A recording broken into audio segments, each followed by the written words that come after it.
Finally with you, my lover and my friend, safe on this journey of ours. The dark side of love is a cold and empty place. We don't have the answers, it's like tumbling through space, but now we're moving through the darkness. We're moving in slow motion. We're asking for forgiveness. We're asking how to be. We're moving through the darkness. We're moving in slow motion. We're trying to beat these demons, even if they are not real.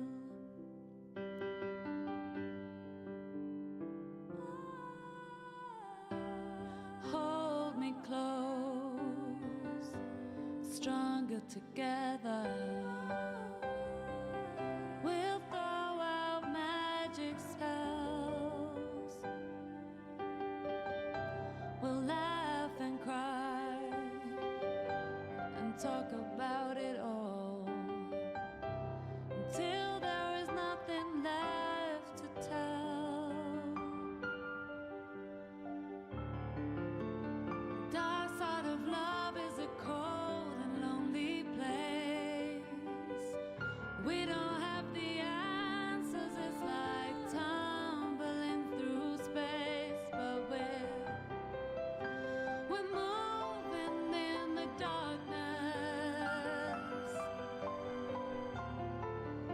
We're moving in slow motion. Trying to beat these demons,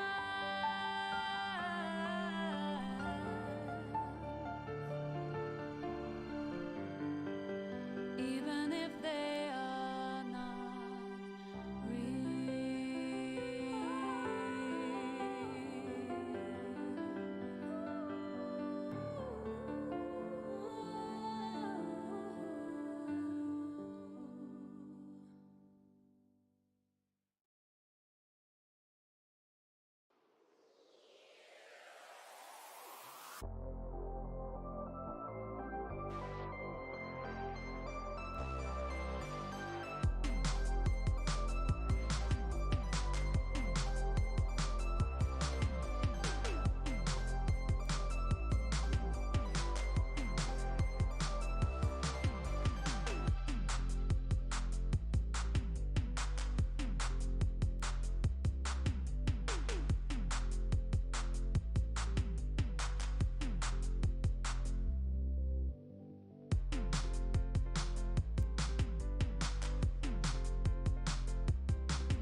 Always wanted this kind of outro. Wishing I could go back and tell everything I now know to a younger me. Looking up at 23, filled up with anxiety to overcome what's underneath and let him know he onto something, but he got some problems coming. You'll feel like you need a lot, but you'll act like you're wanting nothing. It's like you're paralyzed, can't move cause you're terrified. Mind inside a paradigm where you don't even dare to try. So you just lay at night, wide awake with grandeurs of a way of life where everything is perfect till you open those ungrateful eyes. It's kinda like your place to hide.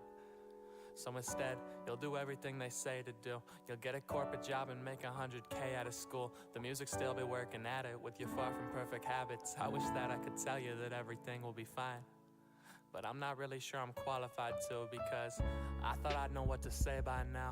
And honestly, I thought I'd be in LA by now. Instead, I'm wasting all my time like I've got nothing to prove. Sit alone and ruin my day just for something to do.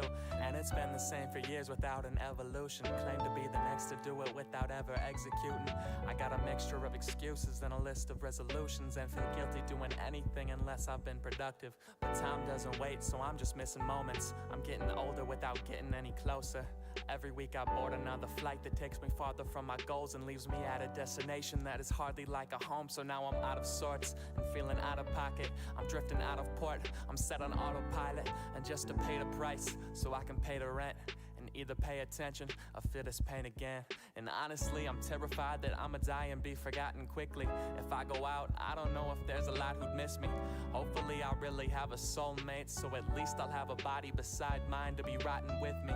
My mind has been making all these obstacles. Some days I wake up and I feel like I'm unstoppable, and then the next day it feel like it's all impossible. The world is at my fingers, but there's nowhere else I wanna go. And last night I finally hit my limit. Liquor in my system, but never had clearer vision. Punching walls and throwing keys, glass shards and broken screens. I couldn't keep blaming life for problems, cause I know it's me. The root of all these issues is the lack of all my actions. Tired of feeling like I'm not committed to my passions. And as the tears flow, I had a moment of clarity, feeling like I'm finally hearing all the things I would say to me, like, I'm begging you to cut the acts and the annex. It isn't any kind of magic, ain't no rabbit and hat trick. It's just maximum actions at bats with natural talent. And it's gonna actually happen once you can axe the distractions. But right now nobody's nearing ya, and doing nothing is your mode and your median. You wanna flounder, you should go to aquariums. The block is mine like I'm owning Ethereum. I know you can hear me, but it's slow and I'm fearing you gon' end up like another fucking old bit of sneering man. Just walk around with absolutely no need for air and lungs. In Old Testament, back to times when Noah would pair him up. So please just for a minute put a hold on the snare and drums. Give me a moment to share the love, and if you're over it, fair enough. Just let me know now, do you really want the gold or are you here for fun? Cause if it's the latter, I'll happily end the banter. You can get on that plane and live happily ever after. But I saw the way you got up this morning. You haven't smiled since you stopped your recording. And I won't raise my voice now because I'm tired of yelling. Nobody's buying your charade, so why you trying to sell it? Said it's affecting those who love you and believe in you, the ones who wanna see you do the shit that you've been meaning to. So treat this like you want it or get treated for this problem. You can't go through life halfing with these clouds around your conscience. You know you need to live each day deliberate, cause regret is unforgiving. You got choices, now show me which one is it. And I'm not worried about the numbers or the press of the streams. Just prove to me that you can focus on your dreams. Or else just give it up and move on. Pack your bags and put your suit on.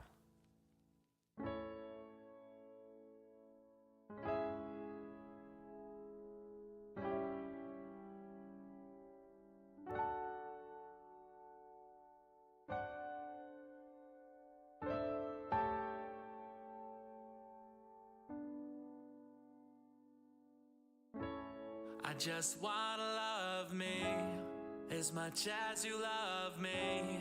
I just wanna love me as much as you love me. As much as you love me. I know the sun gon' shine in the morning, but I just wanna love me as much as you love me. I just wanna love me as much as you love me. As much as you love me. I know the sun gon' shine in the morning, but I just wanna love me as much as you love me. I just wanna love me as much as you love me. As much as you love me. sun gon' shine in the morning, but I just wanna love me as much as you love me. I just wanna love me as much as you love me, as much as you love me. Yeah, I said the sun gon' shine in the morning, but I just wanna love me. I just wanna love me as much as you love me. I just wanna love me. I just wanna love me as much as you love me. I just wanna love me as much as you love me. I just wanna love me as much as you love me.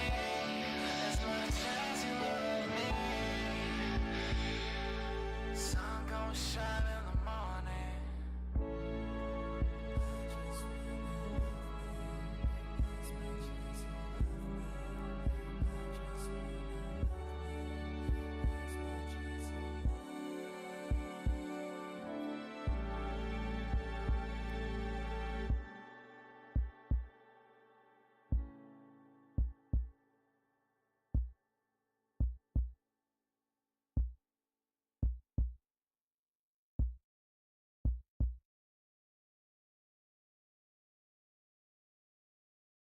We all seem to carry this disease ungracefully. There are angels on our shoulders and devils between our knees. And I swear not to be a victim to the way we're supposed to be. I wish there were a certain penance for the sake of keeping clean. I wish there were still people in this world with eyes that still could see. There is not a favored answer.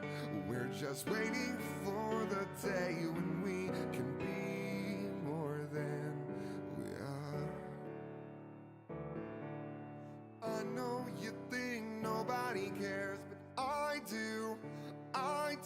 It's the same things that we wanna believe, and you know you gotta get it back somehow.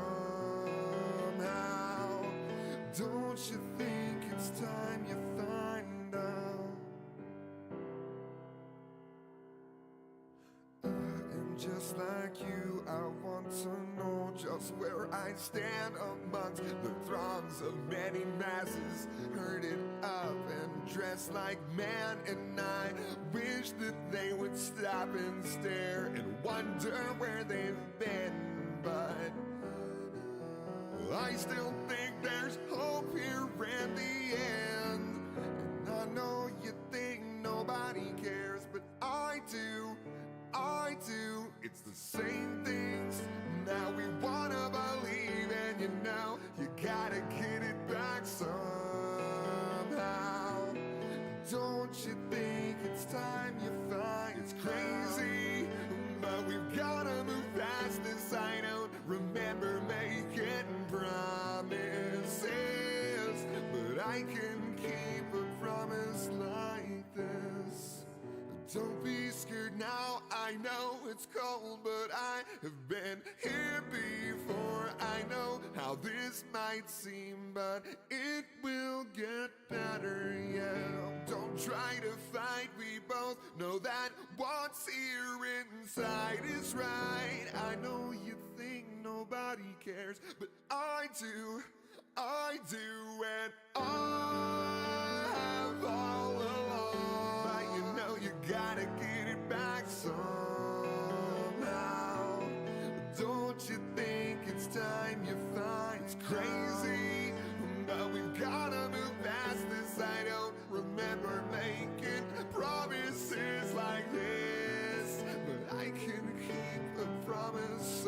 It's crazy, the life we lead, but this is how it always will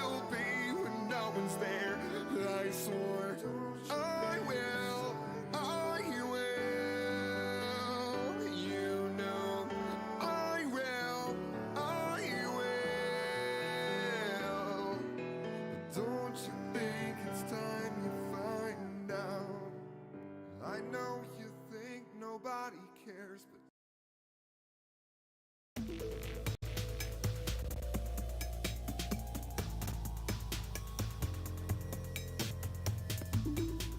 Whoopsie. Go turn my fan off and I bloody knock it instead. There we go. Alright. Hello everybody. Welcome to the stream.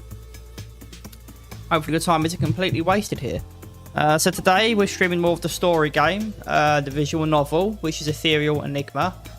For those who've been here before, if you haven't, it's basically a coming of age slice of life visual novel.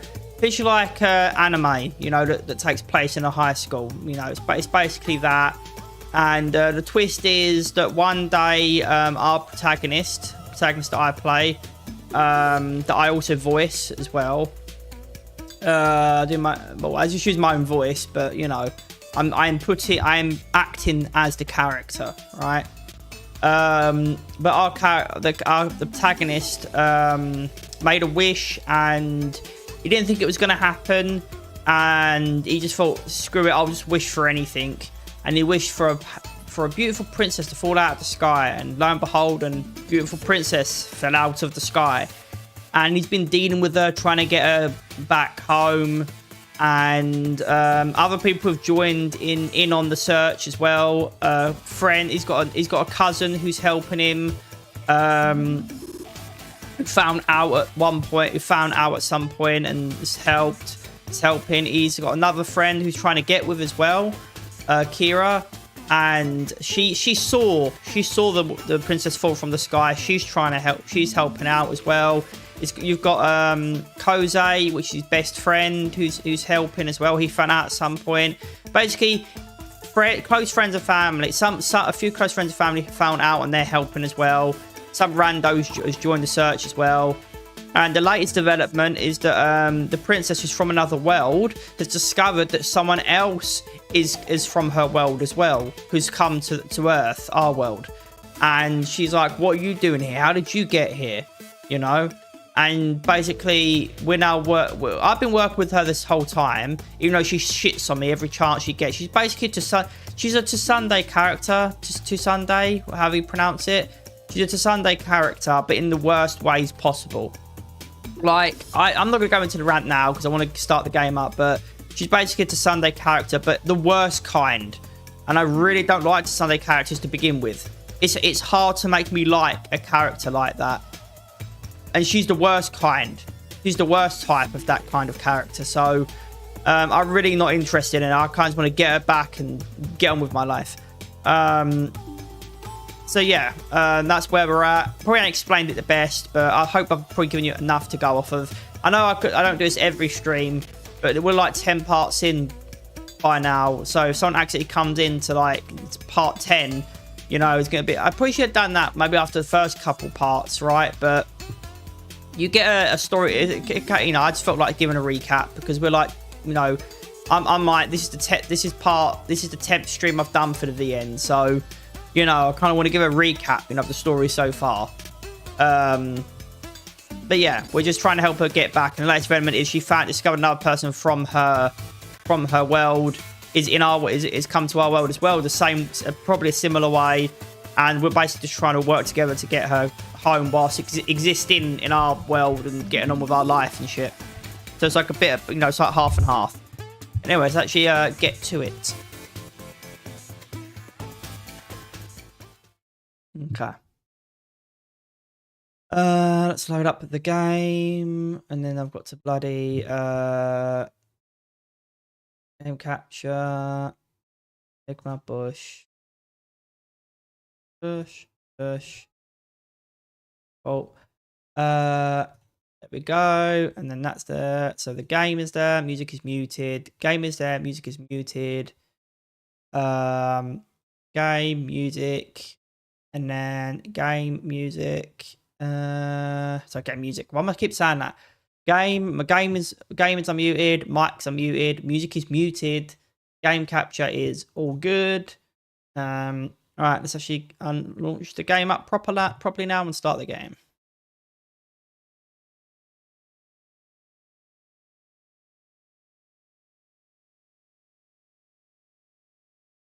Now there's no turning back.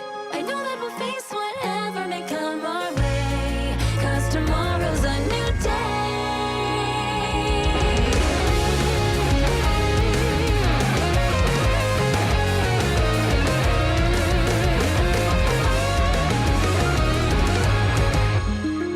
These simple days may pass me by, but with your hand I know that we can fly, guiding me through an open door. We can soar with you, there's no hesitation, only feelings that whisper inside my heart, telling me this is the place to start. Although there's times I may stumble and fall again, I know that I'm not alone in the end. I'm finally taking a path that will guide me straight ahead. Now there's no turning back. Just let those days fade into black and fall into a new day. Please promise you won't let it slip away, and no, I'll be there. We'll take the leap and not have a care today. Will be the day. I'll never let these feelings slip away.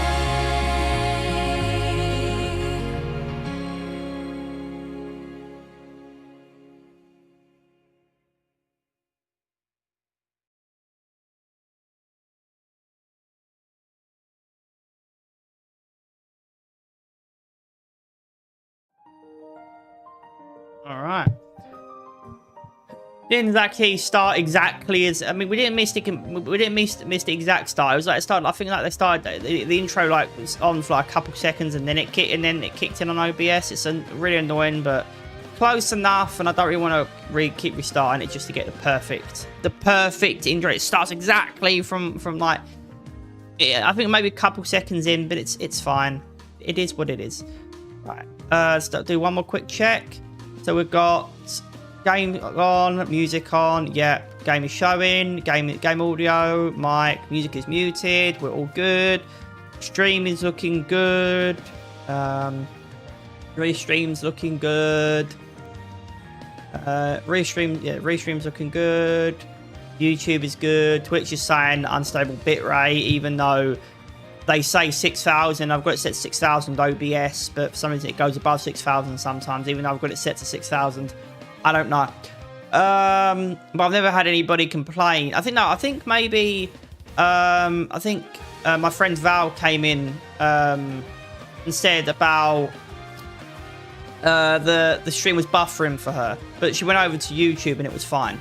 So, but I mean, I've never had any outside of Val. I've never had anybody. I think a friend Kits came in the other day and they never complained. They never complained about it buffering. I guess it really depends on your internet. And I could lower it, but then I'd have to lower the resolution of the stream. And it's a give and take for sure. It's a give and take. All right. So the last time I streamed was on the 8th of the 3rd. That can't be right. It's American. I think it's the American order. Well, I think PixelFade's a Canadian company, but dare I say close enough. They're in the same similar time zones. And time and date formatting, which I disagree with. I think it should be day. We should go with the bloody EU UK day, month, and then year. Why go month, day, and then year? It doesn't make any sense. Right? It's inverted. It's backwards. It's like driving on the wrong side of the road. Anyway, probably pissed off some people. Like, hell, you want to go there, do you?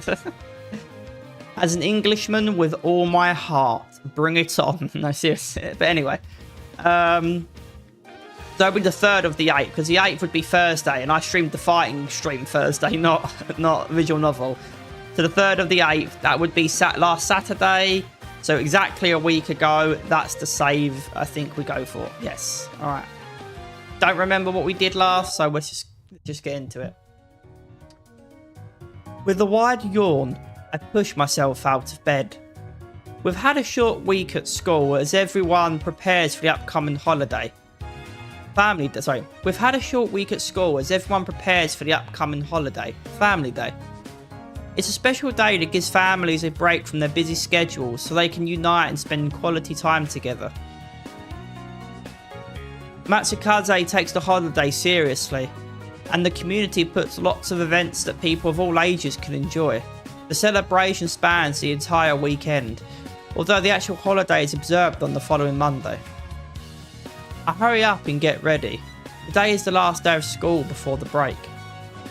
Kira invited all of us to spend the weekend at her family's beach house, and I can't wait. With the weather getting colder, it'll be nice to squeeze in a few final days of warmth and sunshine. Plus, Aunt Amiko and Uncle Hajime were happy to let us go as long as we'd be back in time for Family Day. After getting dressed, I pack up my bag and head downstairs to an empty kitchen. The girls must have already gone to school. Glancing at the clock, I grab a roll and shove it into my mouth. Let's not shove too many things into my mouth, come on now.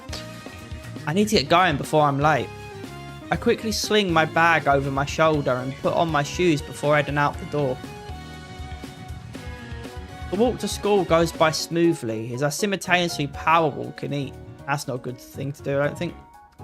Soon, I'm rolling through the school gates and weaving through the courtyard. Students line the hall as I filter into the classroom and sit by my friends. Hey, man! Hey, what's going on? Oh, nothing. Just plans for the best weekend ever. He flashes me a grin, which I match. Beach vacation? That's right! Oh, sorry, I said that wrong. Hold on. That's it. Beach vacation? That's right! Yeah, that sounds that inflection sounds better.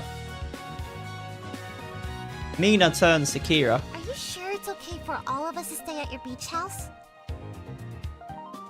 Kira nods. My parents are happy that someone will be staying there. Otherwise, it'll just be empty.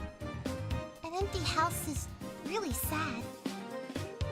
Yeah, but if I'm correct that this takes place in Japan, if I'm not mistaken, well, I know I'm not mistaken, I know for a fact that there are a lot of empty houses in Japan. Like, entire villages are either completely barren or close to it. Like, there is a school in Japan. I've watched like a couple channels over the years, and I'm still subscribed to a couple, even though I only really watch one at the moment. But Palio or Pablo, I'm apologies for butchering the name. But I don't know if anybody here is actually going to know who it is. But Palio or Pablo from Tokyo, I don't know how you pronounce his name. I don't think there's a B, but basically, just type in Palio or Pablo from Tokyo. That should probably get the chance to pop up if you're interested. But he done a video where he went to a school, and it's a big ass school. It's designed for a full, hundreds of students, right? But there's only like 10 to 15 students. There's supposed to be hundreds, but there's only like 10 to 15 that go to the school, and entire classrooms are empty, basically. And I think, if I'm not mistaken, like there's kids. There's kids that study that are in different grades that have to like take the same subjects together. So basically, like for instance, like Japanese, right? They're learning Japanese because they're kids, right? So they're still learning their own language, right? But they're taking Japanese, right? What grade 5 will be studying different material to the grade 8 student, but because there's so few students and so few staff, they have to teach multiple students at the same time, even if they're in different grades. So the teachers swap in between teaching the grade 5 and the grade 8, or something like that. I'm not completely accurate, but that's basically how it is, and it's like. I'm probably digging into my subconscious. I can't think of any examples outside of that one. But I think like that's not the only one. That's becoming a common occurrence in Japan. for like outside of like the big cities and stuff and everything, that villages and stuff and like, you know, neighboring country parts of Japan, whatever you want to call it, are becoming more and more barren. And, you know, it's a problem. So, Minami isn't wrong. Mina isn't wrong. Exactly. It would be ruder for us not to go. An empty house is sad, don't get me wrong, but I think Japan, I don't know why I went on that rant exactly, but I guess I'll go with this point. You know, Japan's got a lot more to worry about than a single empty house. But that's a topic for another day. I'm not getting political, by the way. I just thought, you know, that just came to mind when she said that. That's a valid point. Kira nods. Meet at my house tomorrow morning and we can travel together. The beach house can be a bit tricky to find. Okay, sounds good. Jose sighs happily. It's been so long since I've been at the beach. I know what I'm most looking forward to. Me too. He shoots me a knowing look. Are you thinking what I'm thinking? That depends. Are you thinking about what, bikini babes? Dominating at beach volleyball? I'll pick that one because the other ones don't really interest me. All of the beautiful, bouncing babes in bikinis. Far away, dreamy look is in his eyes. Always. Always. It's like Professor Snape from Harry Potter. The most marvellous view awaits us, my friend. And the beach will be nice too. A contented sigh escapes me. I glance at Kira and wonder how she'd look in the bikini. I bet she'd look so cute in anything she chooses with her delicate curves. Okay, this is getting a bit much, but we're moving on, it looks like, so that's good. Mrs. Sato enters the classroom, interrupting the discussion. Good morning, class. I know it's the last day before the holiday weekend, but please pay attention. We have a lot to cover. As we all quiet down and return to our seats, Mrs. Sato writes on the board. Please open your textbooks and we'll begin the lesson. The day passes by in a blur. Mrs. Sato wasn't kidding when she said we had a lot to cover. My head is full from everything we learned today. As soon as we're dismissed, everyone jumps out of their seats and packs up. I throw all of my things into my bag and sling it over my shoulder. I have the alert sounds active. There we go. Let's go to advanced. No, that's not it at all. Advanced audio properties. There we go. What's alert sounds at? Alert sounds are at 30%. That should be fine.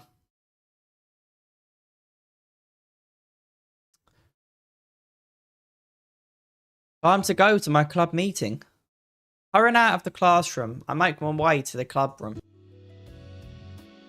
When I arrive, I take my usual seat in the circle. A few other members are already here and chat quietly while we wait for everyone to arrive. I wonder what we'll be discussing today. I'm sure it'll be another challenging theory. Once everyone arrives, Kohaku clears his throat and begins the discussion. Chaos theory. Can anyone tell me what that is? Silence. Then the quiet girl speaks. Essentially, it's the idea that seemingly small random changes can lead to large differences in outcomes. Precisely. Well, yeah, it makes sense. It's like, I don't know, a chance meeting with the love of your life. You know? It's like, for me, for instance, right, like back in 2013, because I'm almost 30, believe it or not. Back in 2013, when I was in college, this is UK, so college in the UK. We have school, primary, secondary. Primary is year 1 to year 6, and then secondary is year 7 to year 11, I believe. And then you either have sixth form, which is just an extra year of school. There are ones that are called sixth form colleges, but I don't consider sixth form college. Sixth form, the way they teach their the way that they teach the subject matter and everything, it's essentially an extra year of school. And I, to be fair, you could argue I'm bitter and jaded, but I never got into sixth form. And ironically, I think if I'm not mistaken, I applied to go to sixth form at the school I went to, and they was like, oh, you don't have the grades for sixth form. And then sometime after that, they changed sixth form so that anyone could get in. I guess because there weren't enough students getting into sixth form. So because you could argue either because the students were too dumb, or the other side of things is that the teachers just weren't very good, right? Like, if the students aren't... kids are going to be kids, right? Kids are going to be kids.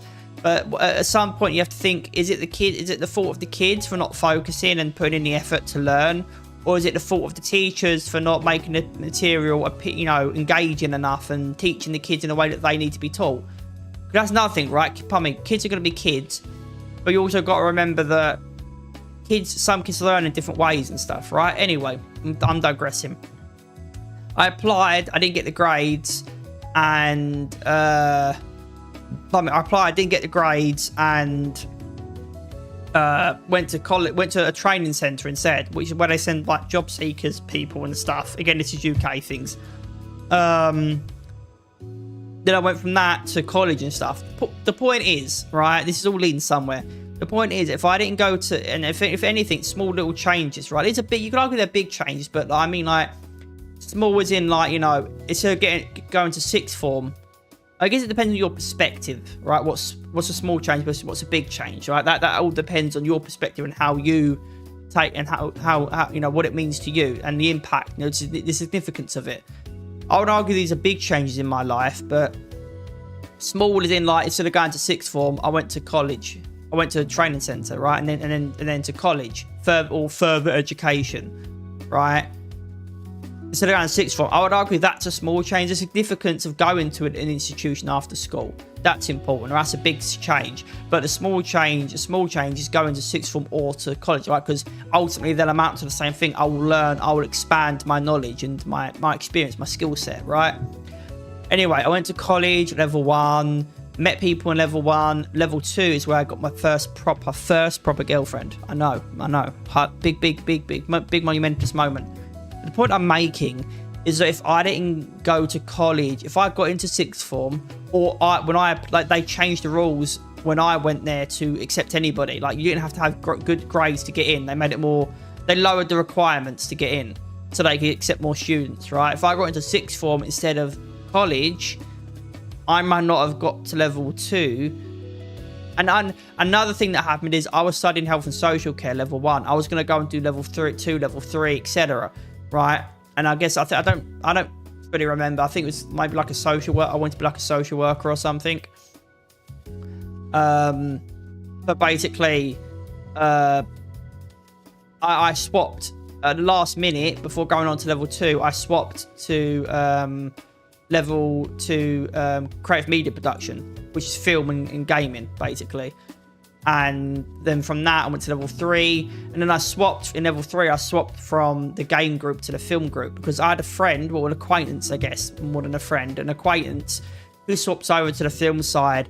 And I didn't do it because of them. I did it because I saw them swapping over. And I realised, oh, that's a possibility, swapping over to the film side. You know, and I was like, you know what, yeah, you know what, I'm going to swap over to the film side too. I'm going to do that myself, right? I didn't do it for them, I did it for me, right? I made the choice for me. But them doing it inspired me to swap over as well, right? Because it's like, you know, obviously, you know, I like writing, right? I like visual novels, right? I like stories. And you can do stories in game and in film, right? But I thought, you know, I guess after they did it, I thought about it. I was like, actually, you know what? Film might be better.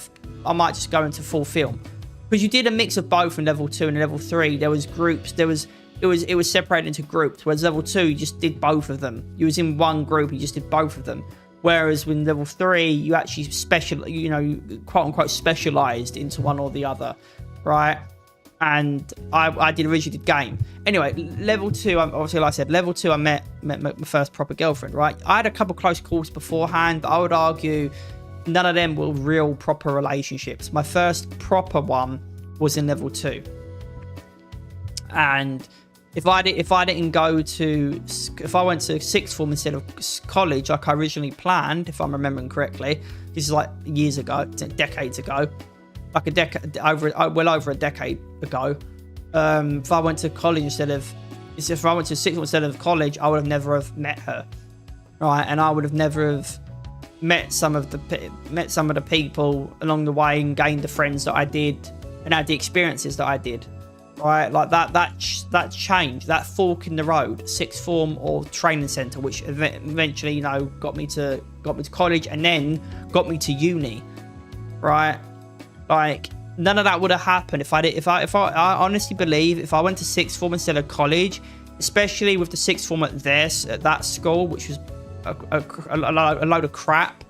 Right, I mean, don't get me wrong, I was lazy and unmotivated and didn't try, but at the same time, I started trying in college, but I started putting in the effort. I had help along the way. I had a lot of help in the beginning, especially, right? And had help along the way, all the way to the end. But I would have never have put in the effort and started really pushing myself if it wasn't for going to college. I honestly feel that me going to college is a big part of the reason, versus sixth form, is a big part of the reason that I made it to uni.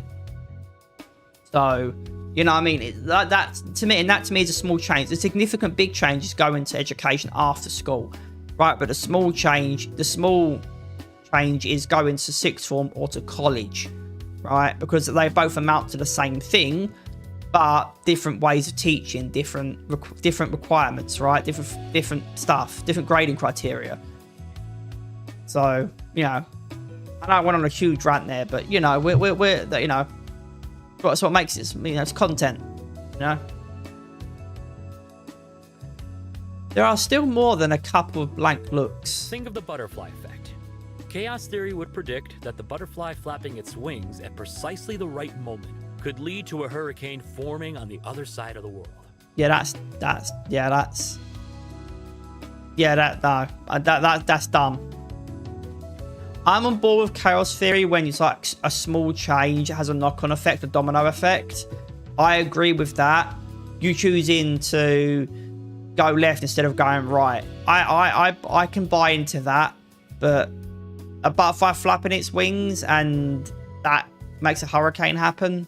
No, I don't think that's. I don't buy into that. It's the idea that what we think of chaos isn't necessarily just a chain of randomness, but a pattern of predictability. The difficulty for us is our ability to know the exact chain of conditions to make accurate predictions. Exactly. I'm still lost. Let's try an example. Let's say you're in a class and the teacher is assigning you into groups. Normally, she'd pair you with whoever's sitting next to you, but today, your desk mate isn't there. So you get placed into a group of 3. You don't get along with the other 2, and they refuse to do the work. So you do it all on your own and get a decent grade. But you're upset that anyone in your group is graded equally when you did all the work. So you tell the teacher what really happened, and she changes the other 2 grades into something lower. Now those 2 are mad at you and tell everyone in school that you're a tattletale and no one wants to work with you ever again. Yeah, that sounds about right. Nobody likes a grass, and even if you're doing a good deed, right, something good comes out of it, because you're grass, you'll just be marked as a grass and a rat, and you know you're just gonna get shit. Like I've had that happen to me back when I was young, dumb, and stupid. Right, I grassed up a friend of mine. I mean, and this is very hypocritical, and the irony of it. Right, I'm grassing up on them for skipping school.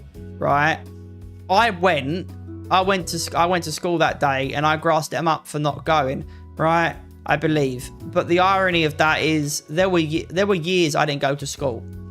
Like, I'm not kidding. There were years I didn't go to school.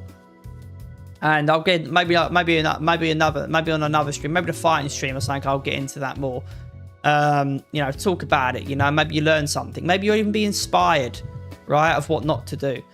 But the irony of me grassing them up when there were years of school that I didn't go. That there were the amount of time I missed from not going to school just because I just didn't go. Right, the amount of time I missed. So fucking, it was. And I admit it's very bad. I know, But the amount of years I missed, the amount of time I missed, you could equate it to years, right? If you add all the time I missed from school up, it amounts to years of school missed. And I was grassing them up for not going to school. So for one, that's hypocritical, right?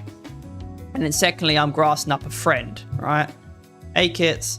So, you know, but because I grassed them up, like he said, because I grassed them up, that created a splinter in our friendship, and you know, they really, and part of them, I'm not entirely sure, because I'm sure there's more to it than just that, but that happening led to them, you know, treating me like crap. You know, we didn't really get, I don't think we really got along on that. Did I miss something important? No, I'm just doing the VN and ranting about stuff, going off of stuff in the game into a rant, and then going back to the game, usual. But yeah, that I think that was part of the reason I even moved away from where I lived. Typical stuff. Yeah, typical stuff. But yeah, all of that happened, right? Because I grasped. That wasn't the only reason I moved, right? Or I was made to move because I was very, very young. That wasn't the only reason I was made to move. There are other reasons as well, right? More bigger and important reasons. But I would argue that didn't help. That was probably, you know, one of the nails in the coffin, so to speak, right? And that wouldn't have happened if I didn't grasp on them, right? So it's funny how one thing can lead to another, a small little thing, you know? It's like when you it's like when you argue with a friend, right? And you have a small disagreement over something, right? But that small disagreement turns into something. It's okay. Someday I'll win the lottery and I'll buy us both a carbon box to live in. You know, that'll be the day. That'll be the day. You can dream. But yeah, so when you have a disagreement with a friend, right? And it's a small disagreement, right? Or it's like you're playing a game. And you know you've been grinding you've been playing the game together for years, right, in a group, right? And you do one small thing. I don't know, maybe like you don't show up to a raid or something, right? Small little thing. You don't show up to a raid. And it's a small little thing. To them, it's a big thing, right? Because they've been prepping all week, right? Or maybe it's a big raid, right? But it's a small little thing, right? It's just a game, right? It's not going to affect you in the grand scheme of things, right? But you missed a raid. It's a small thing. But you missing that raid leads to you having a big argument with the group because they're like, why did you miss it? And then you give your reasons and you get into an argument like a WoW raid. Yeah, like a WoW raid, right? You miss it. That leads into a big argument with the group. And then you actually bring up bigger issues that have been bubbling under the surface, right? And even though you're missing the raid, it's just one raid. You've been to most raids, right? But sometimes you miss a couple, as everyone does, right? Everyone's got lives and schedules. Some people get sick and stuff, right? But you miss this raid, right? And let's just say it's not even a big raid. You miss a raid. You miss one raid, right? It's not even one of the big ones, right? You miss it, but they get really ticked off about you missing a raid, right? And obviously that you've had disagreements with them in the past about other stuff. It's been bubbling under the surface, but no one's addressed it, right? The pot's bubbling. The water, it's about to tip over. Shit's about to tip over the pot, right? But the lid's bubbling, right? It hasn't happened yet. Or the volcano's about to erupt, but it's still bubbling, right? But you missing that raid leads into a bigger conversation about stuff, and they decide that this is the time we're going to bring up all the stuff that we've been pissed at, the really important shit, the shit that should have been addressed earlier, but it's been just gritted their teeth. I guess I had that issue with last guilds. It's why I started my own guild to prevent this crap of behaviour. People are adults, got lives, not living to raid, got respect to raid. Yeah, exactly. But you have the issues, right? You talk about the bigger issues, and then that leads to you leaving the guild, like with you, Kiss. At least you leaving, and you actually end some friendships over it, right? And you maybe even quit the game. You maybe even quit the game entirely because the experience was so horrible, right? The argument, the conversation went so poorly, right? It was so horrible that you quit the guild, you quit the game, and you move on to something else. Oh yeah, lost about 5 friends for it. I haven't spoken with them since. Yeah, and the point I'm getting at, right? So all of that happened, right? You could argue would have had the conversation eventually, right? But in this hypothetical scenario, all of that happened because you missed one raid, right? It wasn't the raid itself. It wasn't missing the raid that tipped him off. It was the fact that I said all those bigger issues bubbling under the surface that haven't been addressed. No one in the group ever made an effort to address those issues. And they mounted and mounted and mounted up, right? And then you missing that raid, which is an insignificant small raid, made the big issues come to the surface, right? So that small little insignificant raid that you missed, right, led to you having a conversation about the bigger issues, and then all of that came out of it, right? All because you missed one raid. Had you not missed it, they might have let it go and just continue to tolerate you despite having these big issues. And they might not have ever talked about these issues, and everyone just continue to grit their teeth. Or down the road, you could argue it would have been inevitable, and down the road something else would have tipped them off, right? And then the final nail in the coffin would have happened down the road. But you missing that raid was a small nail, which led to, you know, which happened to be the final nail in the coffin, right? But there's bigger nails. There's bigger nails in the coffin that led to, you know, they're the real reasons it all fell apart. But you missing that raid was the small nail that tipped everything, or the small domino that made all the other big dominoes fall, you know? So, don't get me wrong, chaos theory is interesting, right? But I don't believe in the butterfly. The butterfly flaps its wings and a hurricane happens. Maybe I'm taking it at face value. Maybe I'm not reading into it enough, and I usually read into things all the time.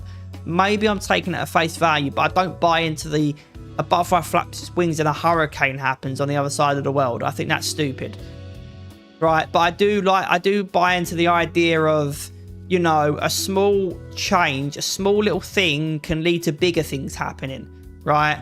Like a knock-on effect, right? I do buy into that. I do think there is credence to that.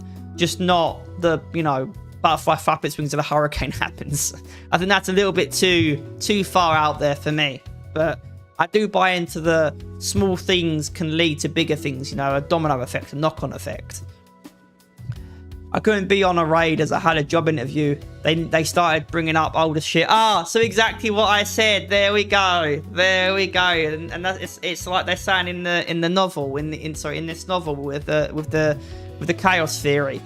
A small little thing led to much bigger things happening. Yeah, it's literally the example I said is exactly what you're saying there. Yeah, a small little thing, and they're like, you know what? While we're here, since we're going there, let's talk about all the other shit that's going on, right? And it's like, if you like, and the irony is, if that stuff was brought up sooner, you might not have. This might have been resolved. You missing that raid might not have been an issue had the bigger issues been addressed sooner. But because they were never addressed and they kept bubbling, you missing that raid, that small change led to the domino effect of, about all this other shit, which was the real reasons that, you know, all the big changes happened. You know, and so I do like the idea of chaos theory, but I just don't buy into some of it. I get some of it. I don't. We revisit the scenario. You were only placed with those two partners because your desk mate wasn't there. The only reason she wasn't there because she skipped lunch, didn't feel well, and had to go to the nurse's office. So a small impact in just send out another email for another job. It's 4 minutes away from my house. That'd be mad if you can get that job. Then you can come home for lunch and game and shit on your lunch break, and then go back to your job.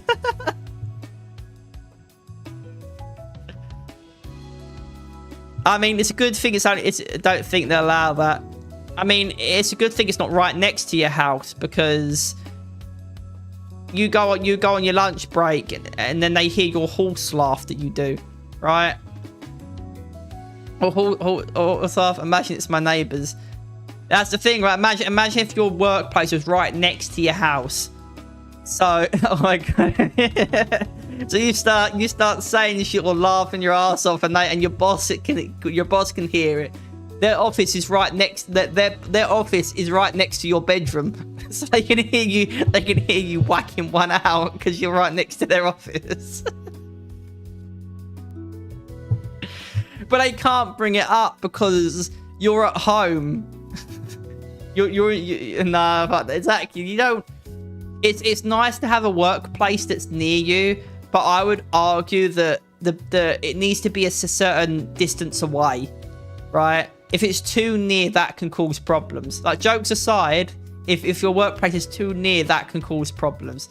It's like working remotely, right? When COVID was going on and everyone was doing Zoom calls and stuff, right? Had a good time last night, Smirks. No, yeah, the boss. So what was that? What did he say? I know I can read it, but... If we revisit this scenario, you were only placed with those two partners because your desk mate wasn't there. The only reason she wasn't there because she skipped lunch, didn't feel well, and had to go to the nurse's office. Yeah. The reason she skipped lunch was because her brother accidentally took her lunch with him to his school when they were packing up in the morning, and she didn't bring lunch money. Yeah, so many, that's cap.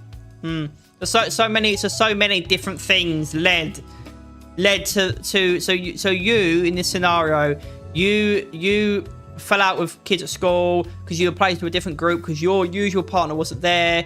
They don't do the work when you do, so you grass on them because you're like, I'm not gonna fucking have them take the credit and get a good grade when I did all the fucking work. So that they tell everyone else, everyone hates you, no one wants to work with you because they don't think they can trust you and you're a fucking filthy rat. Even though you're the one that did all the work, so you're competent, right? And you're willing to work in the group and put the work in, but because you grass, they see that as a sign of distrust, even though they're not addressing the other two kids who didn't do shit. So they'd rather have two lazy kids in their group that don't do anything, so, because they think not grassing is a sign of trust and loyalty, versus you who only grasped because you did the work when they didn't. That's cap. Wait, you described my life, or is it this? Or is this the game? This is the game. What? The skip school? This is in the game. What are you talking about? What? Kits, is this game based on you? Are you the protagonist in this game? Oh, damn, that sounds like a story of my life. What? Wait, hold up. You're telling me the reason you skipped lunch is because brother accidentally took their lunch with him to his school, and then they didn't bring lunch money, and you got put into... Wait, so you're saying that you're telling me this scenario is sort of a straight out of your life? But to be fair, technically, as I've gone on a rant, as I've been going on ranting myself, right? Technically, you could attribute this to anyone's life. It's like what when you joined the stream, I was talking about going to college, right? And I went to college instead of sixth form, UK stuff, right? But I went to college instead of sixth form. And if I didn't go to college, you know, certain things wouldn't have happened. I didn't get into sixth form because my grades were too low.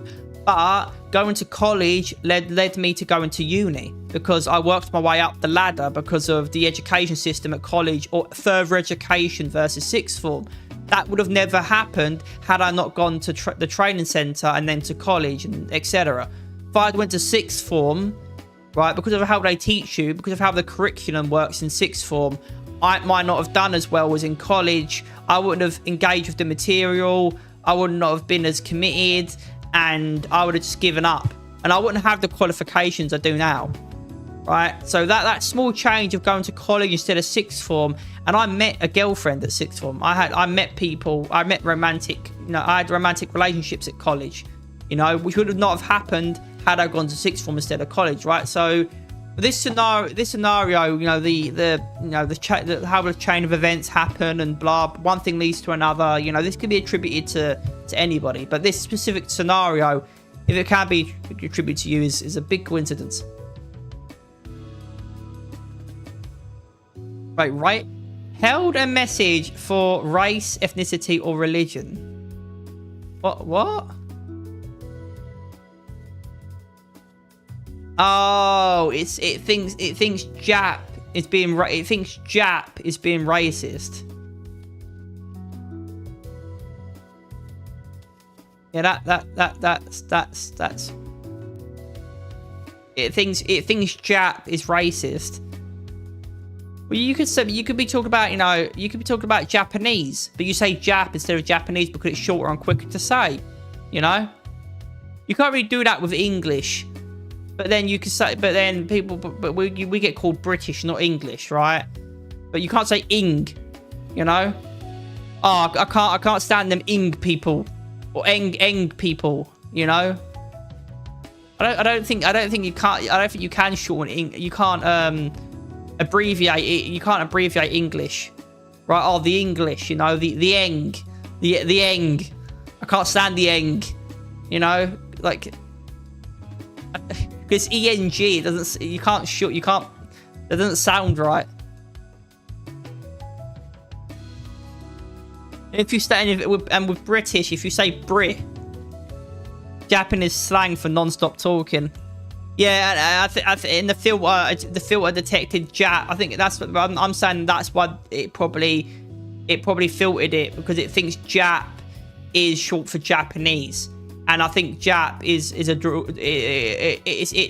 it's saying that it's thinking that Jap is a derogatory term, right? I had to confirm with Brendan as I got confused. Yeah. Well, I don't say Japping, I say yapping. You keep, you know, you yap. I think for me, it's not Japping, it's yapping. You know, you keep yapping away. Or maybe that is Japping, but it's pronounced yapping. Because I'm thinking it's spelled with a Y. How the fuck do I spell that different? I don't know. Yeah, yapping. That's what I think it's. That's what I say. That's what comes to mind to me, like yapping. But I would pronounce japping as japping, right? But no, I don't know. Maybe it's spelled Japping, but it's pronounced yapping. So it sounds like it's got a Y when it's spelled with a J. But at this point, English slang is like ancient Greek. Yeah, but to be fair, kids, you know, Dutch sounds like the devil's language. So I'm kidding.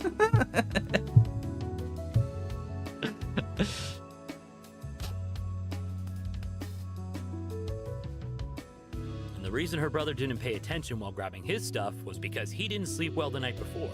But because of her brother, your reputation is ruined. So what you're saying, Kato, is if anything happens in Kits' life, he can just say it was his brother's fault. Oh, I didn't do my bot. I slept on the job today because you took it. It works. But I slept on the job. It's your fault, brother. Why? How was it my fault? You got fired from your job today because you took a shit. Right? You took a massive shit in the toilet and then didn't flush, and it clogged the bog.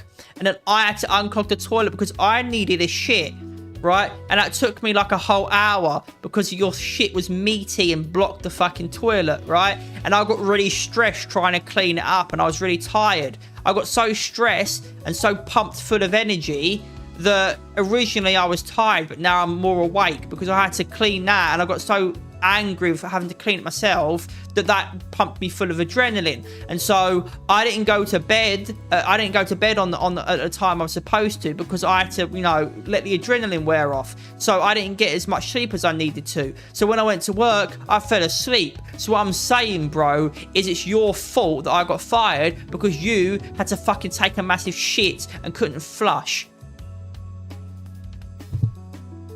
That's what I'm getting from that.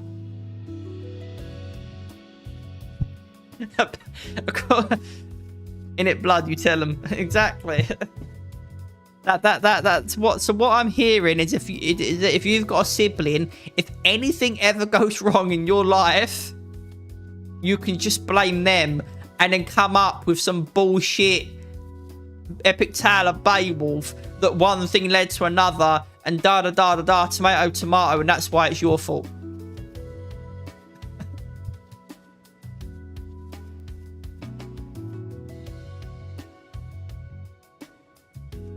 So if you ever lose a game, right, if we ever play games together and you lose like a rank, right? You get put down to gold when you were in diamond. You could say, oh, that only happened because you weren't there and someone else had to fill your spot and they're shit compared to you. So if you were there, we wouldn't have got deranked. So it's your fault that we got deranked. Even though they were shit, if it wasn't for you not being there, I wouldn't have had to deal with their shit and we wouldn't have got deranked. So ipso facto, it's your fault. So apparently, according to chaos theory, you can always blame someone else and most likely it will end up being true. So basically, chaos theory is just a cheap cop-out. And that's what I'm hearing. So the outcome of your social life hangs in the balance of whether or not your deskmate's brother had a good night's sleep. Wait, that's literally the example I said a minute ago with the brother taking a shit and you didn't get as much sleep because you had to unclog the toilet and got stressed with adrenaline. So yeah, so how come or not your brother had a good night's sleep? Yeah. So basically, what chaos theory is saying is, if anything ever goes wrong in your life, just blame your significant other or a sibling, and chaos theory will prove that chaos theory will ultimately determine that you're right. I'm not sure I like chaos theory anymore. I was on board with it for the most part, not all of it, but for the most part, and now I'm kind of doubting it. That's a lot of responsibility. Are you sure you're not high, bro? That theory kind of explains a lot. Let's go with that one. Now that I really think about it, this theory weirdly makes a lot of sense. The second one, fuck. No. You are. No, we're gonna pick an appropriate option. All right. I'm taking this class seriously. Wonder what actions influenced a lot of outcomes in my life. What determined that I would be the one to help Erilyn? Or that Kira would be in the right place and right time to see Erilyn fall? Ayo, I said that a lot to Brendan, to be honest. I said what? One of the students shakes his head. All of this thinking is making my brain hurt. Oh, Kits, it's you. I didn't realise you was taking this class with me. Except for you, you wouldn't say that. You would say, oh, all of this thinking is making my brain hurt. Oh my god. It's actually making my brain hurt.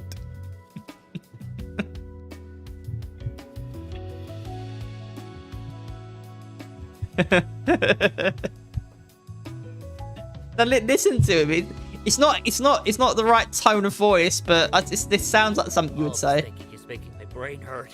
Yeah. Except it wouldn't be, oh, this thinking is making my brain hurt. Oh, all this thinking is making my brain hurt. you know what, guys? I'm gonna go take a piss. Right? You guys just keep talking about it. You guys can continue on if you want. I'm gonna go take a piss.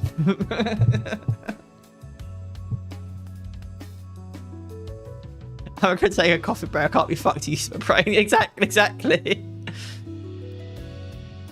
Kohaku chuckles. But do you know what event might have triggered all of the other events that would culminate into your brain hurting? That would. Oh, I hear your brain's hurting. Let's think about all the parameters and events that ultimately, in a chain reaction, led up to your brain hurting. Right, Kato. His brain hurts because of all of this talk and thinking, but you want him to reflect on all this talk and thinking. It's like you kick someone in the nuts. Oh, it really hurts. You just kicked me in the nuts. Oh, why don't we address it? Why don't we see what led up to you being kicked in the nuts, and then you kick him in the nuts again, and then that solves the issue.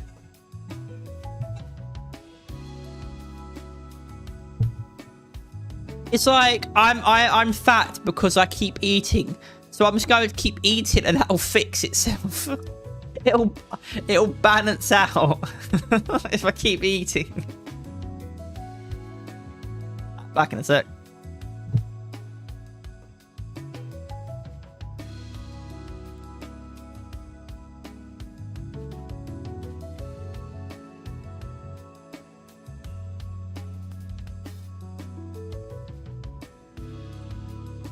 Alright. Now my brain hurts even more. Yeah, see, I told you. Oh, my brain hurts because all this talk and thinking. Well, let's address why. Let's recreate what led up to your brain hurting. Which we just, yeah, it's just adding gasoline to the fire. We all giggle and decide to take a break. This is a lot to wrap my mind around. Afterwards, we resume our discussion until the meeting is over. I think about everything we talked about as I help tidy up, and then I leave the room. Back in the hallway, I run into Erilyn. Hey, Erilyn. Oh, hello. Are you heading home now? We can walk together. In a moment. I have one last task I need to finish up. Would you like to come with me? It won't take long. Depends on what it is. Sure. I follow her down the hall, wondering where she's headed. Erilyn! We pause as Daisuke catches up. Hello, Daisuke. Oh, Daisuke. Hey. Hi. He offers me a smile. And I'm glad I caught you two. Do you have plans for the holiday weekend? Yeah, we're going to spend the weekend at the beach. Oh, that sounds like it'll be a good time. Did you need us for something?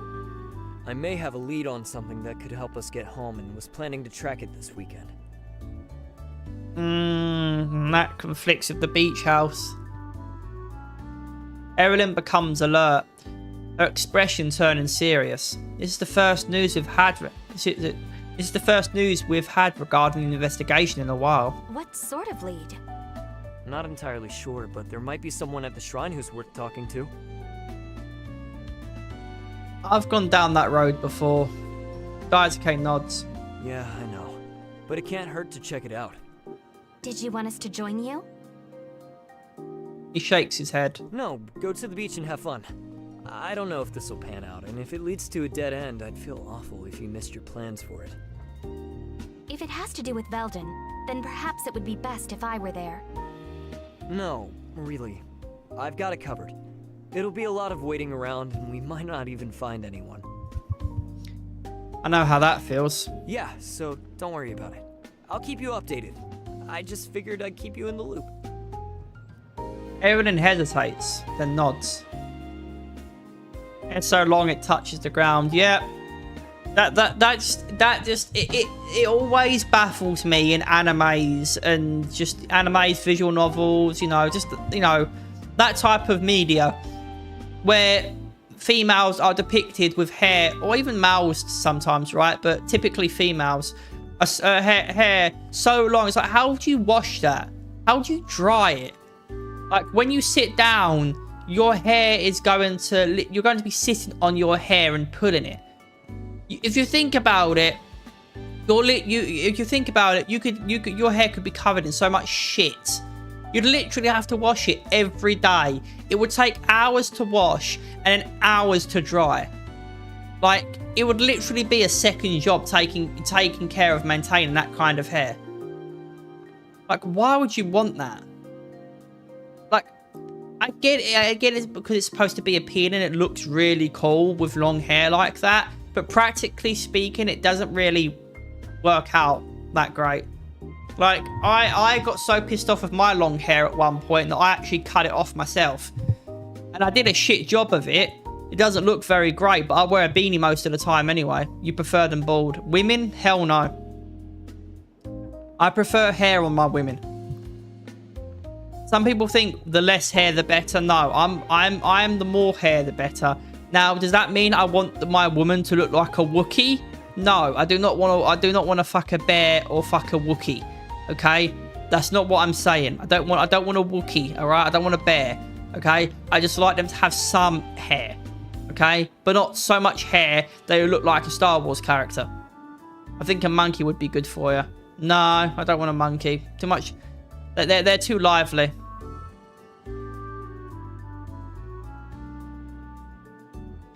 Evelyn hesitates and nods. In that case, tell me as soon as you find something. I will. He flashes us one last smile. All right, I better get going. Have a nice holiday. He waves before disappearing down the hall. Dead one? No. That's also too much maintenance. Because they're going to stink up the place and... You know... I want them to have a bit of give. You know? A dead one has no give. He waits before disappearing down the hall. Evelyn sets off again, continuing her travel, and I hurry to catch up. It seems like she's unconcerned about what Daisuke shared. Are you worried about what Daisuke will or won't find? I'm unsure. What do you mean? We've tried investigating the shrine in the past, and it's led us nowhere. Maybe Daisuke will have more luck, but a part of me wonders if he's needlessly spinning his wheels. Maybe he'll find something we missed. He's trying to show us up. Let him do what he wants. I mean, there's a chance he could find something that we might have overlooked. Like he said, it can't hurt to try. That's true, but I'm not confident that a failed lead will provide new information. That's true too. Either way, there's no use dwelling on it, especially when I still have work to do. Oh right, that last errand you have to run. Where are we going again? Here.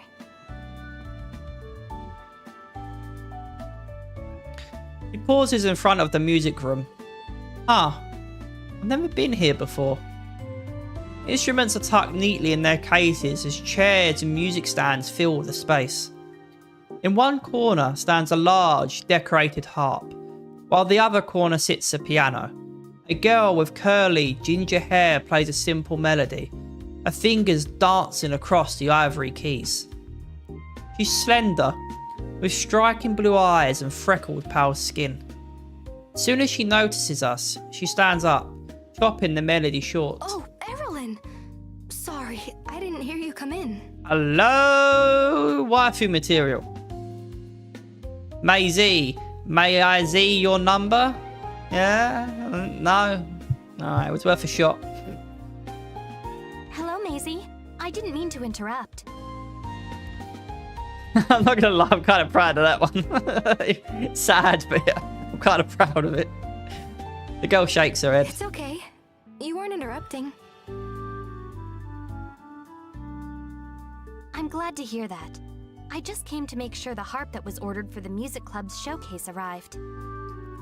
Is it doing the entire thing? No, it is doing it 2 minutes. I was gonna say, like, oh boy, I don't want to do like 10-minute clips. She glances at the unmistakable harp in the corner. And it looks like it did. Looks like our club wasn't the only one that benefited from Evelyn's club funding initiative. Yes, and I'm actually really happy that you're here. Oh, was there something you wanted to discuss? Maisie nods, tucking a lock of hair behind her ear. Yes, sort of. I wanted to thank you in person for everything you did for me in the club. I'm really grateful you were able to secure us a harp. Thank you for your hard work. Evelyn blinks in surprise before a blush stains her cheeks. You don't have to thank me. I was only doing my job. Even so, I know it wasn't easy to get. She hesitates. Would you like to hear a song? I'd love to. With a broad smile, Maisie settles herself at the harp and delicately plucks a few chords. After a quick warm-up of the instrument, she takes a deep breath. Then she begins. The music flows through her fingers into an ethereal melody. Each chord rings loud and clear, waterfalling into harmonies. It's soothing, relaxing, and warms the soul. As the last chord fades away, Evelyn and I break into applause. That was magnificent, Maisie.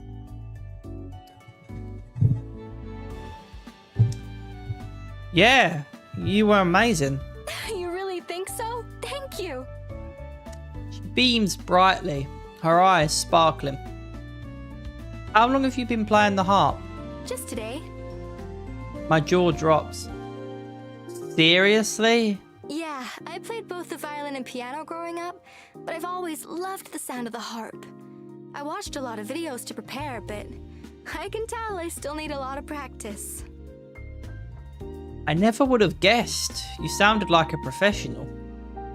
Evelyn nods. Yes, you're incredibly talented, and I'm confident that you'll put that harp to good use.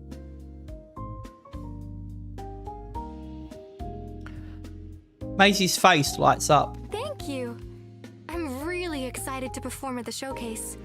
I hope you'll both come and listen. We'd love to. Definitely. But for now, we'll let you practice in peace. I don't like being volunteered for stuff that I haven't agreed to, but whatever. After saying goodbye, Erin and I leave the room. I can hear the faint echo of music as we walk down the hall. Soon, we leave the school and make our way home. I'm impressed by Erin. When she first joined the student council, I never expected her to take her role seriously. But it seems like she really does want to make school a better environment for the students. Looks like you've been helping a lot of clubs out. She makes it sound so simple, but I know that it must have taken a lot of research and analysis to prove the funding was necessary. I feel like you're downplaying how much you helped in making things happen. It was certainly challenging at times, but a lot of clubs were depending on me. I couldn't just let my subjects down. Spoken like a true leader. Smirks. Took you long enough to see it. Fuck yourself. I take it back. Take it back. I rescind my compliment because you're being a prideful bitch. I'm not here to stroke your ego, love. Alright? Erin has naturally fallen into that leadership role. I wonder how much of that sense of duty is something she learned from Velden, and how much of it is because she's grown accustomed to living here. Finally, we see the house in the distance. When we return home, the family is in the living room. Welcome home, you two. Are you all packed up for your trip? I still have a few things to pack. Same here. Mina grins from her spot on the couch. I'm all done. I got a head start for once. Oh, good for you! Everyone give Mina a big clap! Oh, you got everything done! Oh, you're proud! Oh. Well, I'm sure you'll all have a lot of fun. The sunshine will feel so nice. I know. I'm really excited. Uncle Hajime nods. Yes, you'll have a great time. Just don't forget to be home in time for Family Day. Don't worry, Dad. Of course we'll be back. Yep. Everyone's going to be home by then. Erin hesitates, but Aunt Amiko offers her a smile. That includes you too, Erilyn. Family Day won't be complete without you. Erin softens into a smile. I look forward to celebrating. After a nod, Aunt Amiko checks the time. Okay. Hajime and I need to return to the bakery.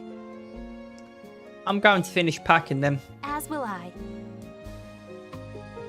Mina looks around at all of us departing. Oh, everyone's leaving?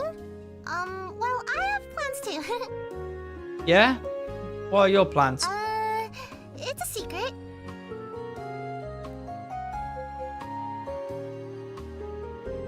That means you have no plans. No, let's play a game. Alright, tell me. Nope. Please? Nuh-uh. Huh, there must be really good plans if they're so secret.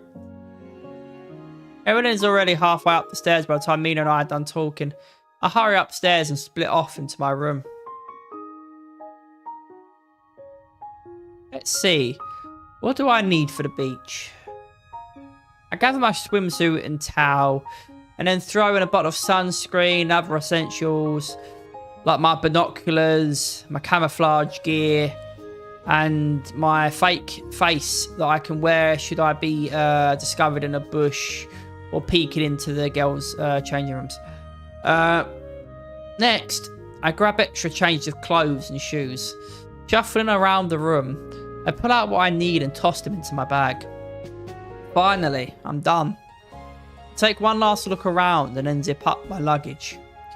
I went faster than I anticipated. I still have the evening to spend as I wish. Maybe someone will be free to hang out. Well, of course we're going to go with Kira. We're trying to get with her. Alright, I'm going to go grab a drink. I'm back in a sec.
Alright, it's back. Back again. Alright, let's get a sip of my drink. Open it, Jesus. Oh, why do they have to do this? Those annoying ones. No, I can't get. I'll get a grip.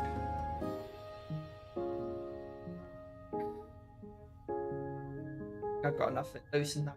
And there we go.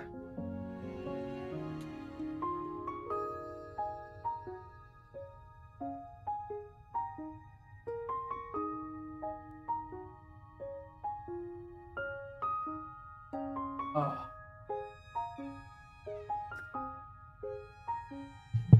Not bad. Not bad. Not great, but not bad. Alrighty.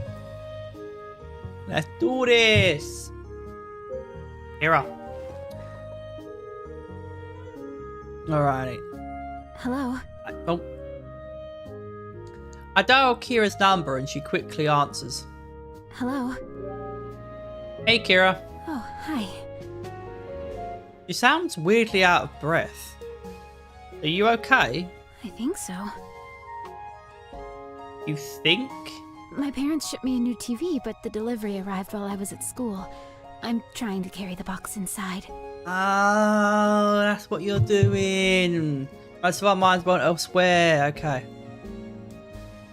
By yourself? Yes. The last TV in Kira's house was already pretty big, and knowing her parents, they'd surely replace it with an even bigger one. I wonder she's struggling to move it on her own. Do you need any help moving it? She hesitates. That would be really appreciated. A chuckle. Alright, I'll be there in a few. Okay. After we say goodbye, I hang up and get ready to leave. Then I slip on my shoes and exit the house. She smiles as I approach. Hi.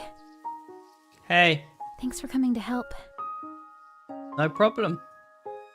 Beside her is a box that's almost as tall as she is. Wow. You were really trying to move this by yourself? Nods. I was okay until I reached the steps. I glance at the small steps leading up to her front door. This is definitely a two-person job. Yeah, I can see that. Well, let's get this moved then. With a nod, Kira grabs one side of the box and I lift the other.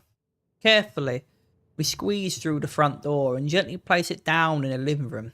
We rip open the packaging and remove it from the box.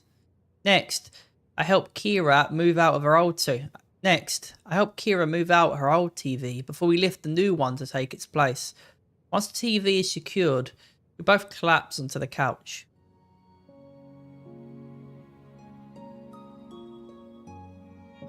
Oh, hey, bro. Woof. Glad that's done. Kira nods as she catches her breath. Thank you for your help. No problem. Looks great. He nods. Should we turn it on and make sure it works? Good idea. After hooking everything up, Kira plugs the TV in and it blinks on.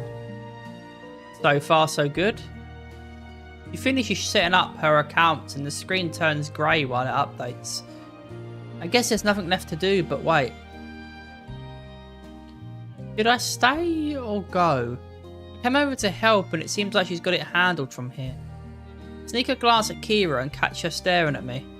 She quickly looks away and I dart my gaze to the floor. I can't believe she caught me looking at her. Something white catches my eye.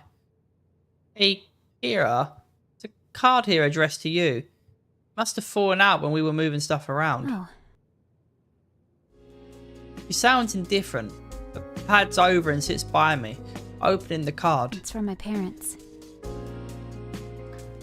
That's nice. What does it say? Nothing surprising. They can't make family day. It's messed up. Spend the day with me. Kira's parents not doing her right by cancelling this. Luckily, she still has me, and Mina, and Hajime, and everyone else. Don't worry about your family. You don't need them, because you have me. He blinks. I'll be all the family you ever need. You can spend the day together. Just the two of us. I flash her a winning grin. A whole day with Kira sounds like it would be a lot of fun. I imagine all the things that we could get up to. Like making our own family. But wait, what? Whoa. What do you mean, mate? What do you mean, mate? You cray.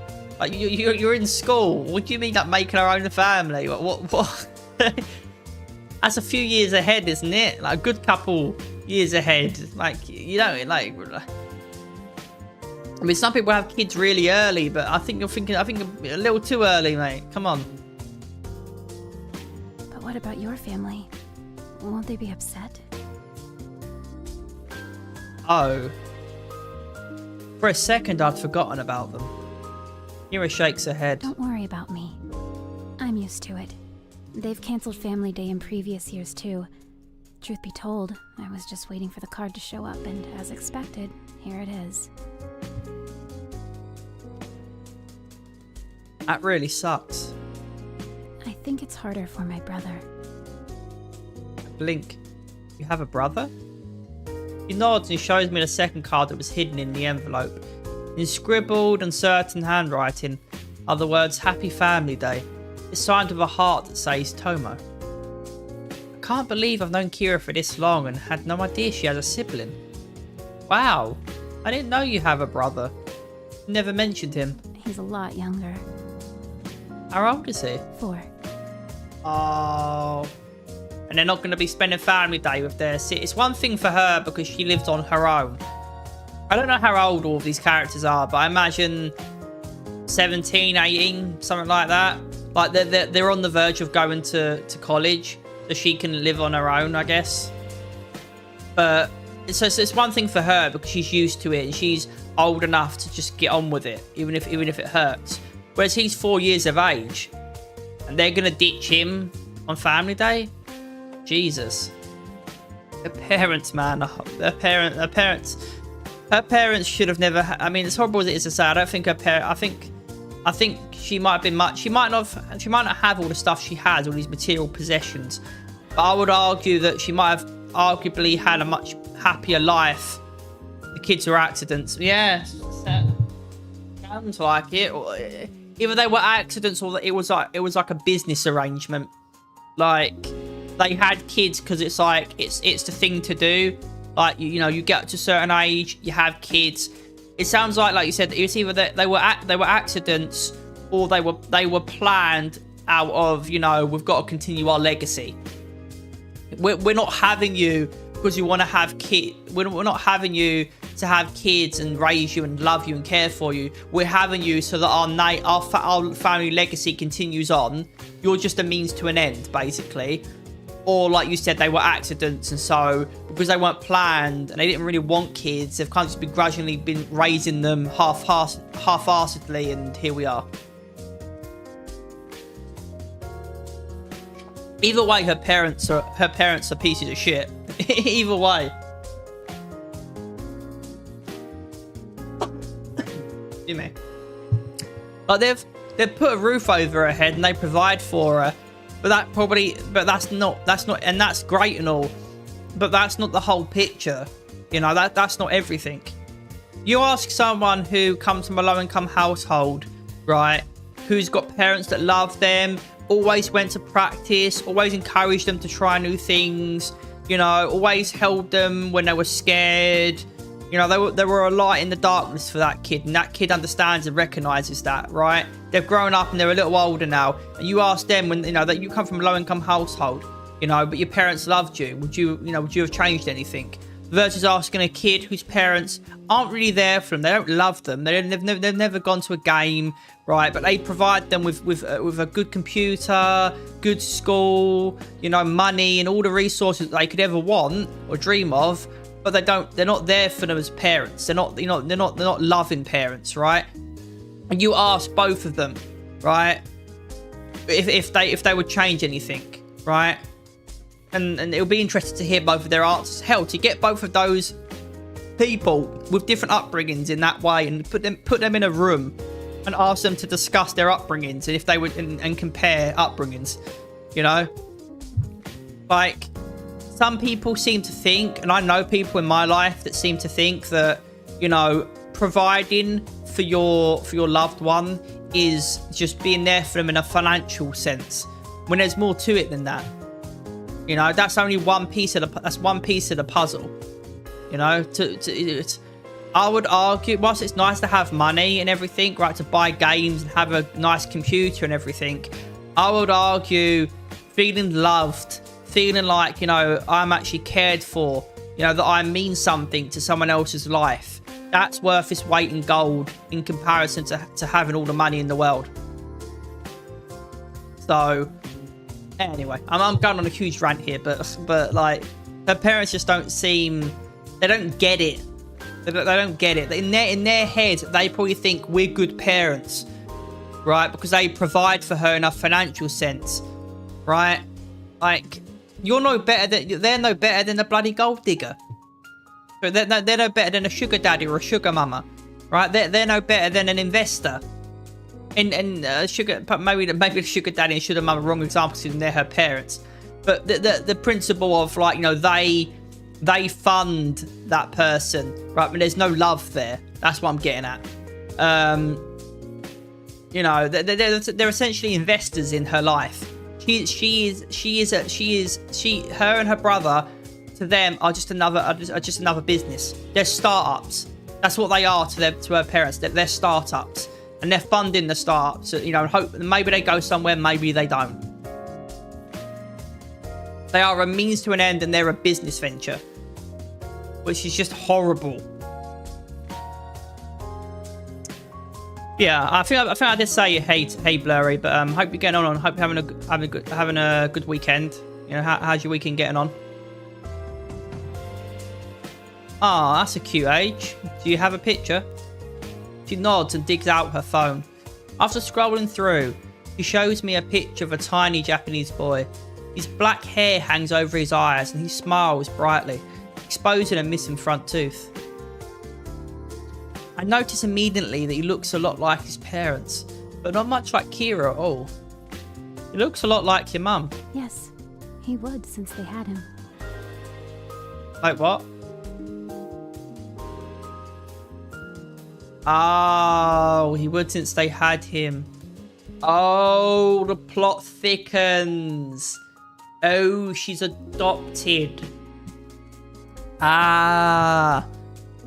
And so he's their biological kid. No, don't get me. No, don't say it. Do they actually spend time with that kid but not her? Oh God, no. Don't tell me they adopted her because they couldn't have kids at the time for whatever reason. But then they eventually did have a kid of their own. And so there was no need for her anymore. But they're already in it and they've adopted her. So they're already in it. So that, and you know, and they've got to keep up appearances. You know, because if they just dump her after adopting her and being there for her as a parent, and then dumping her on the side of the road when it was convenient that they could have their own kid, that sends a certain message. Don't tell me they're only keeping her. They're only being her parents out of appearance. Because now they have their own biological kid. She's kind of just there now. Oh boy. Oh boy, the plot thickens. I hesitate. She doesn't look like her parents at all. I was adopted when I was 10 years old. Did I read that line? Huh. I mean, see some resemblance with you and your... I hesitate. Doesn't look like her parents at all. I was adopted when I was 10 years old. Oh. See. I'm surprised. I'm surprised I didn't notice it when I first met her parents, but the photos you just shared made it quite obvious. It explains her exotic features and why she doesn't look like the rest of her family. This news is really personal and I can tell it's not something she talks about often. I appreciate that she trusts me enough to open up. It must have been a big change for you. He nods. It was very different from the orphanage. I traveled a lot with my parents. They were always attending press conferences or business meetings, and I would go to all of them. I got used to having cameras in my face and seeing myself in magazines. I thought this was what normal life was supposed to be. Then Tomo was born and the traveling stopped. My parents were busy with the baby, and I was old enough to go to boarding school, so I didn't see my family very much. So it's exactly as it is exactly as I described. They had her at a time when they couldn't have kids for whatever reason, whether it was biological or because they were just too busy to, you know, raise a kid, you know. And she's a you know, a businesswoman, so they want a kid, but they can't.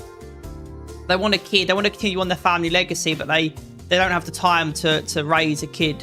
So they had her, but then the time came when they were able to have a kid of their own. And so she was just kind of there. So I was right then. That's exactly their mentality. Oh man, that is rough. On one hand, you got to be grateful because they have adopted her. They did give her a life outside of the orphanage, and they've funded her and they've been good to her in a financial sense. Don't often see people with purple eyes. I don't know if can people have purple eyes. I don't know if that's even a thing.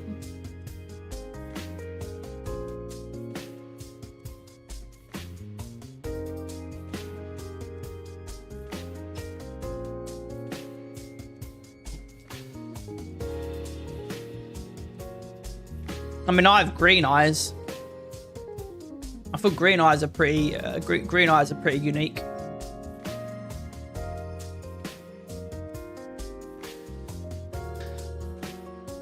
Boarding school must have been a big shock for you since you were no longer around your family. I also got greens. Hey, people will look at us with people will look at us green with envy, or however the saying goes.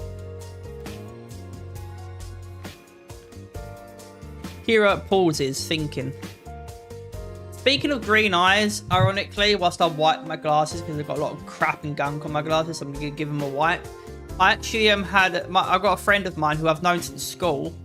We don't talk as much these days because he's busy with work and, you know, he's got a girlfriend and, you know, adult life, right? We still do keep in touch, but like, you know, life happens and stuff, right? But back in the day, He had a girlfriend who we didn't get along. And she has green eyes, I believe. If I'm not mistaken, at one point, I've got green eyes and she's got green eyes. But she was kind of like Voldemort, in a sense, where it's like, oh, you have green eyes, but they're not green eyes. Like in her eyes, like, you know how you got different shades of green, different shades of blue, you know, and etc. Right? Every, you know, you've got white, but you've got grey white, you've got a, you know, greyish white, you know, you've got different shades of every colour, right? And in her eyes, she was kind of, I think it was kind of like a Voldemort. I don't know if she said it or my friend said it, right? It was, I don't want to throw anybody under the bus, even though I kind of am. But like, one of them said it, I don't know who, but I remember, I feel like it was said that, like, you know, oh yeah, but her eyes are green, right? Like emerald green, right? Whereas I'll be honest, I don't remember the last time I looked in the mirror and deliberately looked at my eyes. Like, I have green eyes, but I don't know what shade of green they are. If they're a bluish green or whatever, right? Whereas her eyes, I think, were like emerald green. So in her, you know, in their mind, in her mind or their mind, one of the two, right? In his mind or her mind or both of them, right? One of them, you know, her eyes are true green eyes, no, pure green, right? Whereas my eyes are green with air quotes, right? I'd have to double check with him, but I'm pretty sure that was a thing. I'll probably mention, maybe I'll check after stream and I'll check exactly what shade of green my colours are. My eyes are. I mean, I won't really have to tell off the bat, but I can say if they're a light green or a dark green or whatever. But I believe like the consensus was like, you know, her eyes are emerald, pure green, you know, and it's like, get your head out your fucking ass. I don't know if it was her or not, but just, you know, like get your head out your ass. You know, like, there's different shades of green. It doesn't mean... Just because my eyes could maybe be like a bluish green, they're still green. It's just a different shade of green. But technically, they're green. You know, it's It's like there's only one black. There's only one grey. There's only one white. You know? Like... Some people are very... Not only is it inaccurate, but it's close-minded, right? But yeah, that just came to mind there. We're talking about eyes being green. I don't know what color my eye. I don't know what color, shade of green my eyes are, but I know they're green. But I don't know if they're like a bluish green or whatever. Apparently, according to some people, though, they're not a pure green or a true green, right? Whatever that fucking means. It wasn't that different, actually. No, sorry. Kira pauses, thinking. It wasn't that different, actually. Oh? Even though I was with my parents, I didn't spend much time with them. They were always being interviewed or hosting events. When we were home, they were still working, and I spent most of my time with the nanny. It just felt like I traded nannies for teachers at boarding school. Kira's home life is a lot more isolating than I realised. I understand it a little bit, since my mum and dad travel a lot. Uncle Hajime and Aunt Amiko act like my second parents, but we both know that even if they discipline me, they aren't my parents. Yeah, but the difference with you and the difference with him and Kira is that Aunt Amiko and Uncle Hajime treat you with love and care. They treat you as if you're their own kid, right? Like, if you were about to be run over, Uncle Hajime and Aunt Amiko would probably not hesitate to jump in the way and push you out of the way. They would not hesitate to take a bullet for you. Whereas her parents, they'll get one of the maids to do it. You know, quick, they're about to be run over, jump in the way.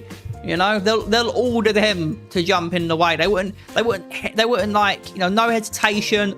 Boom, bolt it straight into the road, push you out the way, and then worry about themselves later. No, if they get hit, they'll worry about the damage later. The important thing in their mind is to get you out of the way. You know, your life takes priority over theirs. You know, they probably don't think that way about her. About her brother, sure, but not about her. So whilst it's similar, it's nowhere near the same. Her parents don't give a shit about her. Whereas Uncle Hajime and Aunt Amiko, if you asked them, like if your parents died tomorrow, they would not hesitate to adopt him. It would be no question, no hesitation. They would adopt the shit out of him, and he would be part of the family. There would be no hesitation on their part. Can't say the same for her parents. Like, sorry, for her parents. Like, if she was in a bad way, you know, and she really needed their help, right, and it wasn't a financial thing, they're probably going to say no. I'm sure that's how Kira feels with her nannies too. The difference is that when my parents return, they always go out of their way to make up for lost time. And the difference is also that Uncle Hajime and Amiko care about you. They generally give a shit about you, whereas her parents don't. That's the big difference, but whatever. They always go out of their way to make up for lost time with me when they leave again. It breaks my heart that Kira doesn't have that bond. How about your brother? Are you close with him? I try to be, but I was away at boarding school and now I'm here in Matsukaze. He goes to preschool and then the nannies take him to all of his accelerated learning programs. He hardly sees my parents either.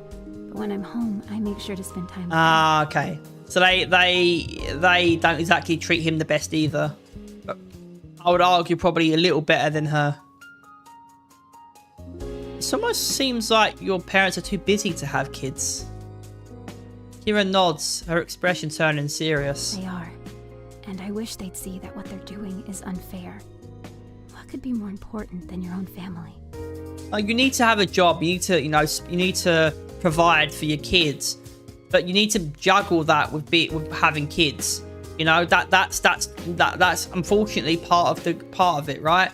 Oh yeah, but I've got to work, and you wouldn't have all this stuff if you know, like it's tough to juggle responsibilities and life with being there for your children. Right, I'm not a parent. I don't understand. I don't know what that's like. To be, go make a family then. Go make a family, man. Nah. That's too much. That's too much work, man.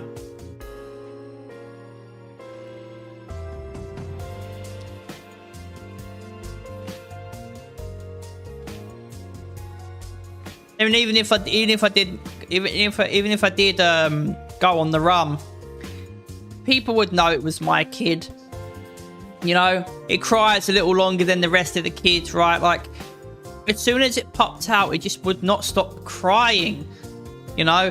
And it almost sounded like when it cried, it stopped for a second, took a breath, and then cried the exact same way, you know? Almost as if it was trying to go on about something, and it kept going on about the same thing, but it doesn't know how to speak in words, so it's just crying in the same tones again. It's like a song that's on a loop. People would know it's my kid, you know? So, you know, I couldn't go on the run. And then, you know, people would question, it would have British slang cries. Kids, what does... Okay, explain to me, in your head, right, what a English baby crying like sounds. Like when we think of a child crying, it's wah, wah, wah. Are you trying to tell me that all English babies go wah, mate, wah, wah, wah, mate, wah, wah, you get me, wah? Like, is that what you picture in your head?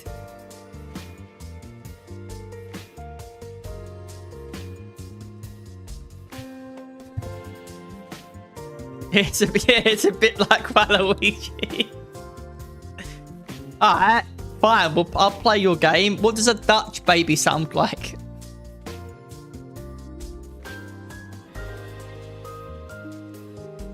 You know what? Oh no! Don't tell me. Don't tell me. I already know what a Dutch baby sounds like. I can't think of the voice, but it's the meme of the stone face. You know, the big stone statue face? You know, like... You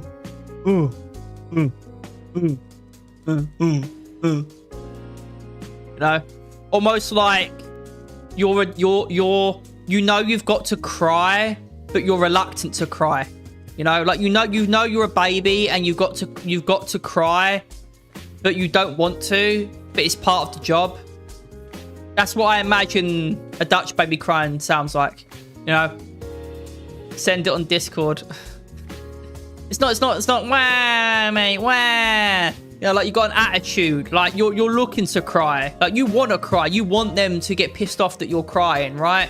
That's an English baby, right? But a Dutch baby's like, wah, wah, wah, wah, wah, wah, wah, wah, wah, wah, wah. You know, like sort of like that. Excuse me, like you're like you know you're a baby and your job is to cry, but you don't want to, but you know you have to. You know, like your heart isn't in it. You know, that's what I imagine a Dutch baby crying sounds like.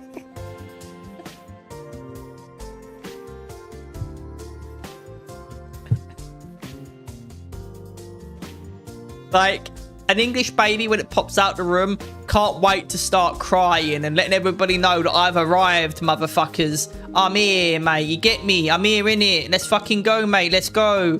Whereas a Dutch baby is like out, but it's crossing its arms. Like, why would you disrupt me at this time in my life? You know, I was sleeping and you disrupt my sleeping to bring me into this new world of all these lights and colors. Why would you do this? You know, you kind of want to go back into the room, but you know how much effort that would require, and it would be fruitless effort, so you just accept that you're out now and deal with it. That's a Dutch baby. Anyways. They are. And I wish they'd see that what they're doing is unfair. What could be more important than your own family? And now they're raising Tomo the same way they raised me. At least I was old enough to handle what was happening. Having a family is better than not having one. But Tomo is so young. He doesn't understand. The blonde chick is better. See, Kits, that's where me and you haven't watched me play this from the start. If you did, maybe you'd still think the same way, but you'd understand. You'd hopefully understand why I feel the way I do. Fuck Ellerim. Fuck the bitch. Okay? I prefer Kira. Kira is my go-to. Everything can go get fucked. I don't care how big her tits are. Okay? So, is Erilyn better looking? I like him feisty. Yeah, Erilyn's certainly feisty.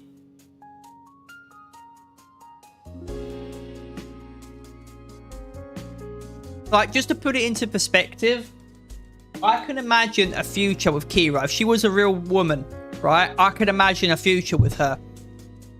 With Erilyn, it would just be for the sex. We'd be together, we'd bang a couple times, right? Maybe a couple months, but then eventually, you know, we'd argue, and it would just be like the last argument, the final nail in the coffin, right? And then we'd separate. That would be me and Erilyn if we were together. I'll just be with her because she's a good fuck, nothing more. And then eventually a few months go by, and either she gets fed up and breaks up with me, or I break up with her. That would be me and Erilyn. Whereas Kira, I can actually imagine being with her for the long run, and if we did break up, it would weigh heavy on my mind, and I'd always look back on it fondly. That would be me and Kira. Whereas Erilyn, it's like, nah, mate. If me and Erilyn were together, it would literally just be for her looks. Whereas with Kira, she's not as good looking. She's still good looking, but she's not as good looking. But she's also got the personality to match. So, you know, for the long run, it could work out. That's just my perspective on Kira. I can't have a brawl with them over my opinion. It's got to be boring. Oh, so you want to fight? Yes, you want to go. You know, when you disagree with something, you want there to be tension. You want there to be drama. You know, no, man, that's too much effort. As someone who talks a lot and goes on huge rants, right? I know this is going to sound ironic, but I don't want someone who I'm always constantly, you know, conversing with in that way.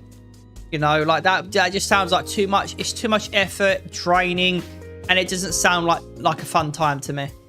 I want someone who I can sit with at the end of the day, and you know, we can talk, we can reflect on the days that have gone by and whatever, you know, and we can cherish the moment, you know, and let it breathe.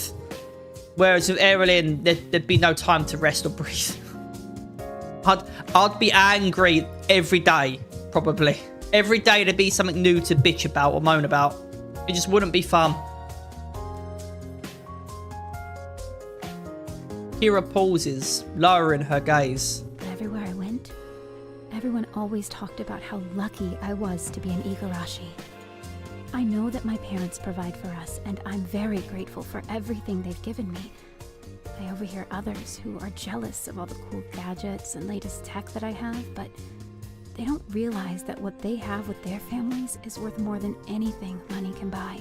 Yeah. See, they don't realize that when their parents go, it's going to be brutal. They will break down and cry. Part of them will be gone forever. You know, a part of them will die when their parents die. You know, that part of their soul, the very essence of who they are, will go with them. Whereas when her parents die, it's just going to be like, you know, like she'll feel away. She'll feel sad because they were her parents, but she will ultimately get over it. You know what it'll be like if when kids with those kind of parents go, it'll be like a dog going, you know, or a cat going. Arguably more of a dog though, because fuck cats. Not that I don't care. Not that I dislike cats, but ultimately dogs over cats, right? Now, don't get me wrong. Do I love dogs? No, I like dogs. I don't love them, but dogs over cats, right? But when a dog goes, right, that's like a family member going, right? And that's what her parents are. That's what those type of kids' parents are to her parents in comparison. Their parents are, it will feel like a dog's going, where for her it's a hamster or a guinea pig. You know, it's like or a fish. You know what it is? No, even better. Her parents going will be like a goldfish dying in a tank. It sucks and it's bad, but yeah, right? It's whatever. Now that's unlocked another memory. I swear to God, I had a goldfish at one point when I was young, a fish tank, and it was I had a goldfish. They called it Fred or Freddy. I think it's could be wrong, but I think it was called Freddy. A goldfish called Freddy, maybe, if I'm not mistaken. And I'm not telling you if I'm remembering correctly. This is this is recesses of my brain. I think it got fat and died. It ate too much and died. I'm not so sure, but I'm laughing. But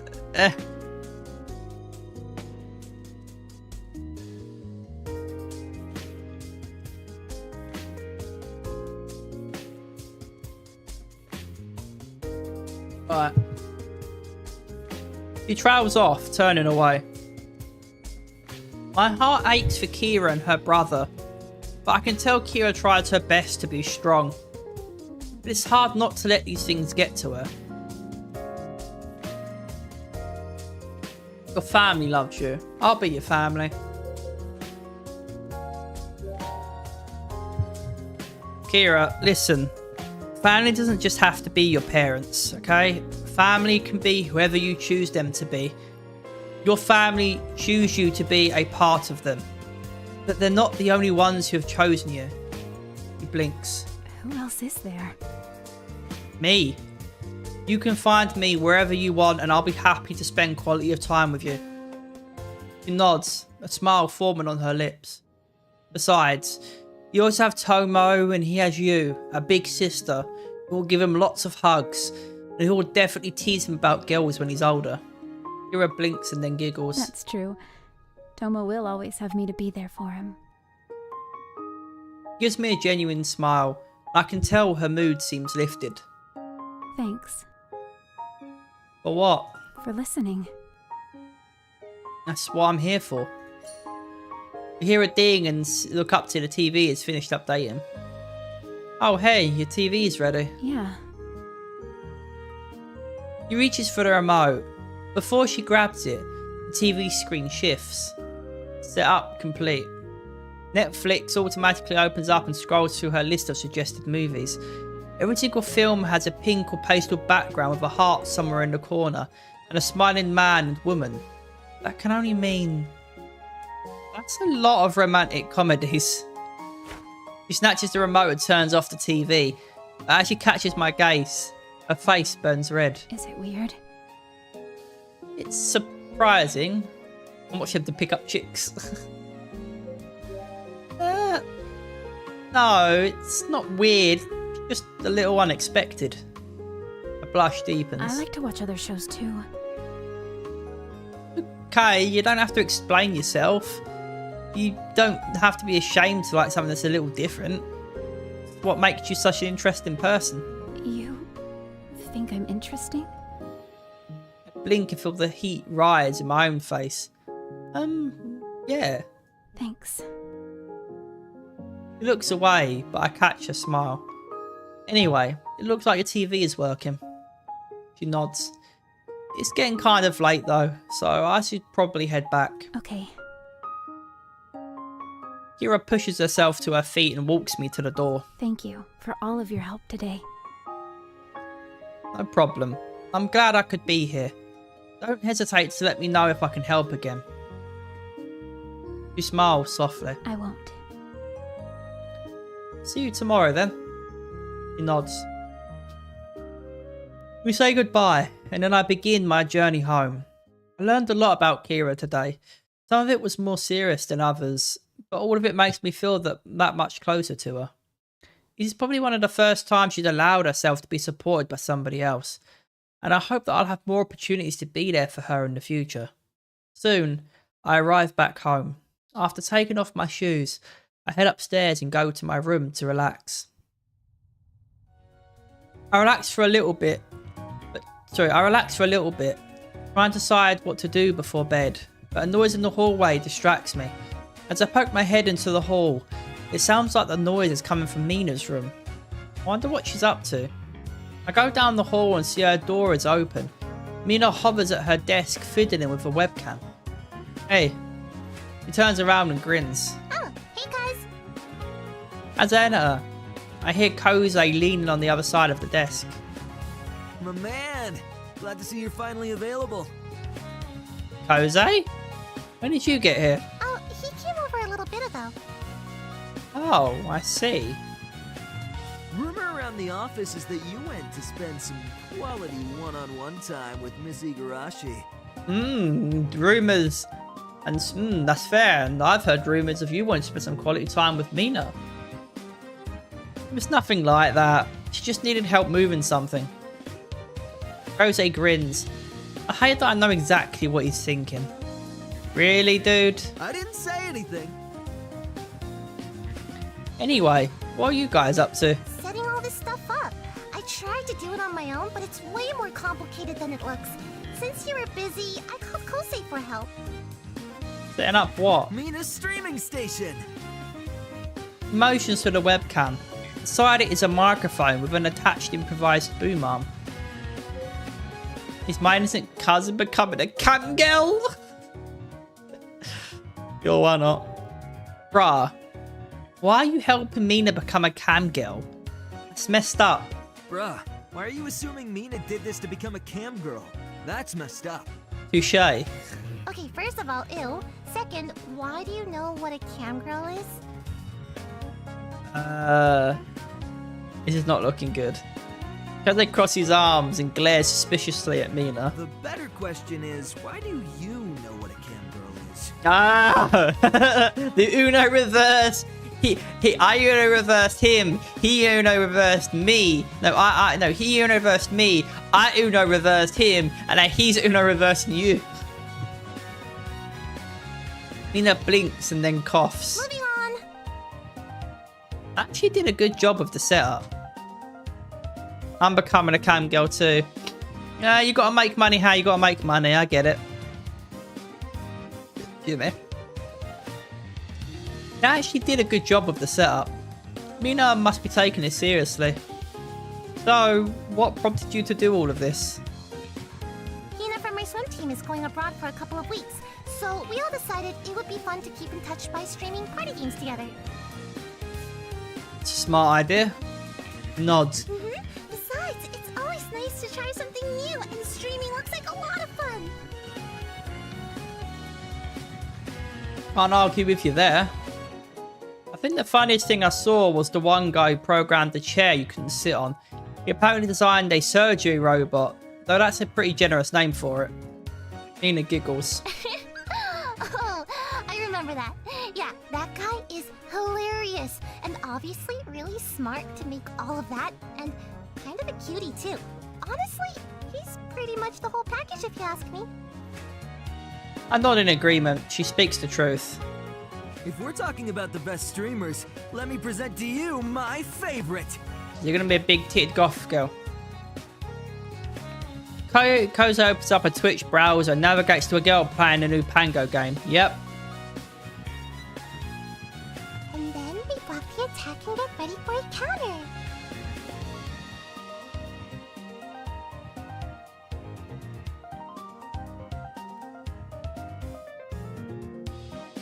Just have to be a little careful with the timing and... Watch her perfectly time the on-screen actions before the word victory flashes across the screen. We did it! We finally got the last Pango for this map. Thank you, chat, for believing in me. Ooh. Make sure to use your Twitch Prime sub. Isn't she just the cutest? Mina looks unimpressed. Really, Kosei? Are you seriously falling for that? What are you talking about? Thank you, chat, for believing in me. Mina, that sounds exactly like you. If anything, now that I think about it, it's probably the same voice actress that voices you. You have the same voice and same personality. And I've made shorts about Mina and her annoying fucking voice. You want to give her shit? She sounds exactly like you. She's what you will become. Come on. The overly cute Ayaya personality and the fake voice. What you do? Wow, Mina, when did you become such a hater? What do I you can mean fix fake her. voice? She's trying so hard to sound like an anime girl. Newsflash, you're not voicing a 15-year-old high school anime character in a slice-of-life visual novel. Oh, we're breaking the fourth wall here. I like it how they've made Mina inadvertently aware that the writers are aware that like they're making that comparison, yet Mina is exactly like the streamer. Yeah, so I made that observation, and they know that as well. Okay, that was oddly specific. Mina, think about it. Do you seriously think she can keep that fake voice and act up for hours on end, day after day? I mean, I do it when I stream. You think I want to be? You think I'm trying? I want to be this entertaining and this just fucking amazing every stream I do. Believe it or not, even though it is half-assed, I do actually put in effort when I stream. Trying to read the voices, trying to actually, put effort into into the dialogue. Like I do make an effort, right? It would be nice to just sit back and just play the game and just whatever, right?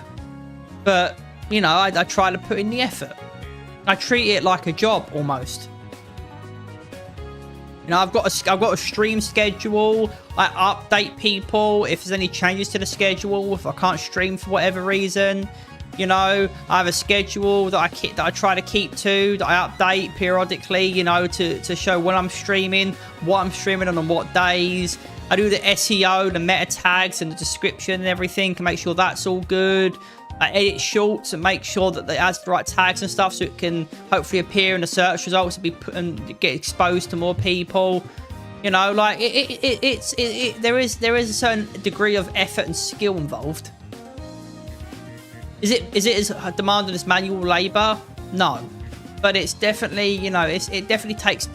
You can tell a good streamer from a bad streamer, right? You can tell someone who has earned it and knows how to stream and stream well versus someone who is shit. Oh, sick! You learn to use Google Analytics. Not complete, not super in depth, but at base value. I mean, I do have the YouTube app on my phone, not the one to watch videos. I'm talking about YouTube Studio, where you can see like your demographic, how, you know, the watch time and everything and all that stuff, you know.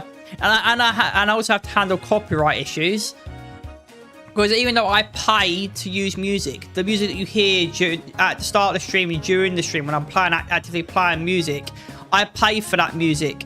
But because of the way it works, because I use a music streaming service called Pretzel, and Pretzel is like Spotify but for streaming, and you pay money every month and you get to use the music and not get copyrighted or anything. The problem is that Pretzel's, I won't go into the ins and outs of it, but basically because of their license agreement with the artists and stuff, you still do get copyright strikes and stuff sometimes. Not all the time, right? It depends on the artist, but and you know the management, you know, the label management or whatever, right? Like there's different factors involved. But when you do get a copyright strike, more often than not, at least for me, more often than not, they get taken away. You know, they get removed. The annoying part is having to dispute it. But I created a template that I just copy and paste into every dispute, which, you know, because there's no need to change it. You know, I pay for the streaming service. Your song was played through their service. I pay for a license to use that music on my stream and on my channel. Therefore, I have a license to use this music. This copyright claim is false. It should be removed. You know. I used to not give a shit about VODs and just play copyright shit. Same here, Kits, but believe it or not, I know it's hard to believe for some people, right? Watching me. This is just me being humble and just being realistic here, right? I know it's hard to believe sometimes, but I do put the effort in.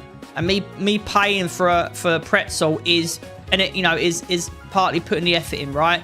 To pay for a music streaming service so I can, you know, not get as many copyright strikes, right? So I can play music which adds entertainment value to the stream, but it won't be a trade-off. Like, I get entertaining music to play, which elevates the stream to some extent, but I get copyright strikes, right? That I don't want that.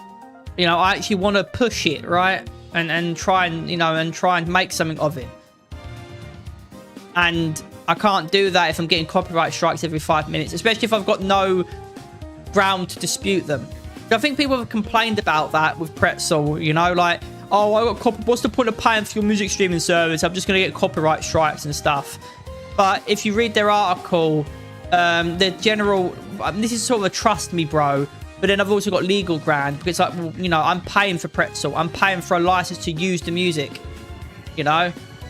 So if I get a copyright strike, I can dispute it, and I have legal ground to dispute it because I'm paying for a license to use that music on my you know, in my content. So I can say, well, actually, I've got a license for this shit, you know. So, you know, I have ground to stand on, right? I have a legal defense. So it's annoying, but, you know, I do put the effort in. Right, I do put the effort in. I don't go super in depth. And not too long ago, I did try to, like, look at the, because I watched somebody called Pirate Software, who talked about, like, he streams at specific times to get the Kingmaker slots, he calls them, or they're called the Kingmaker slots. Because you got prime time, but prime time is like 5 to 6 o'clock, right? UK, but like 5 to 6, right? Or whatever, right? When the kids are home, people are coming home from work, right? That's like the best time to stream. But the problem with that is that you're competing with all the big fish who are also streaming at that exact same time, right? So what you want to do is you want to stream at a time when none of the big streamers are on, right? Because they're not the prime time to stream hasn't happened yet, right? So you want to stream at a time when there's going to be people around to watch you, and I think you talked about like it's like a mountain, right? You want to stream as you're going up, as the you know, the active time is going up the mountain, right? Versus you being at the tippy top when all the big streamers are on. You want to stream out as it's going up, and then come off as it's getting to the top of the mountain, right? So that way, as you're ending your stream, all the big streamers are coming on, right? So you want to kind of aim for when the big streamers, before they're on, not as they're coming off, so that all those viewers will look for other channels to watch and might potentially watch you. It depends on the category, your time zone and all that.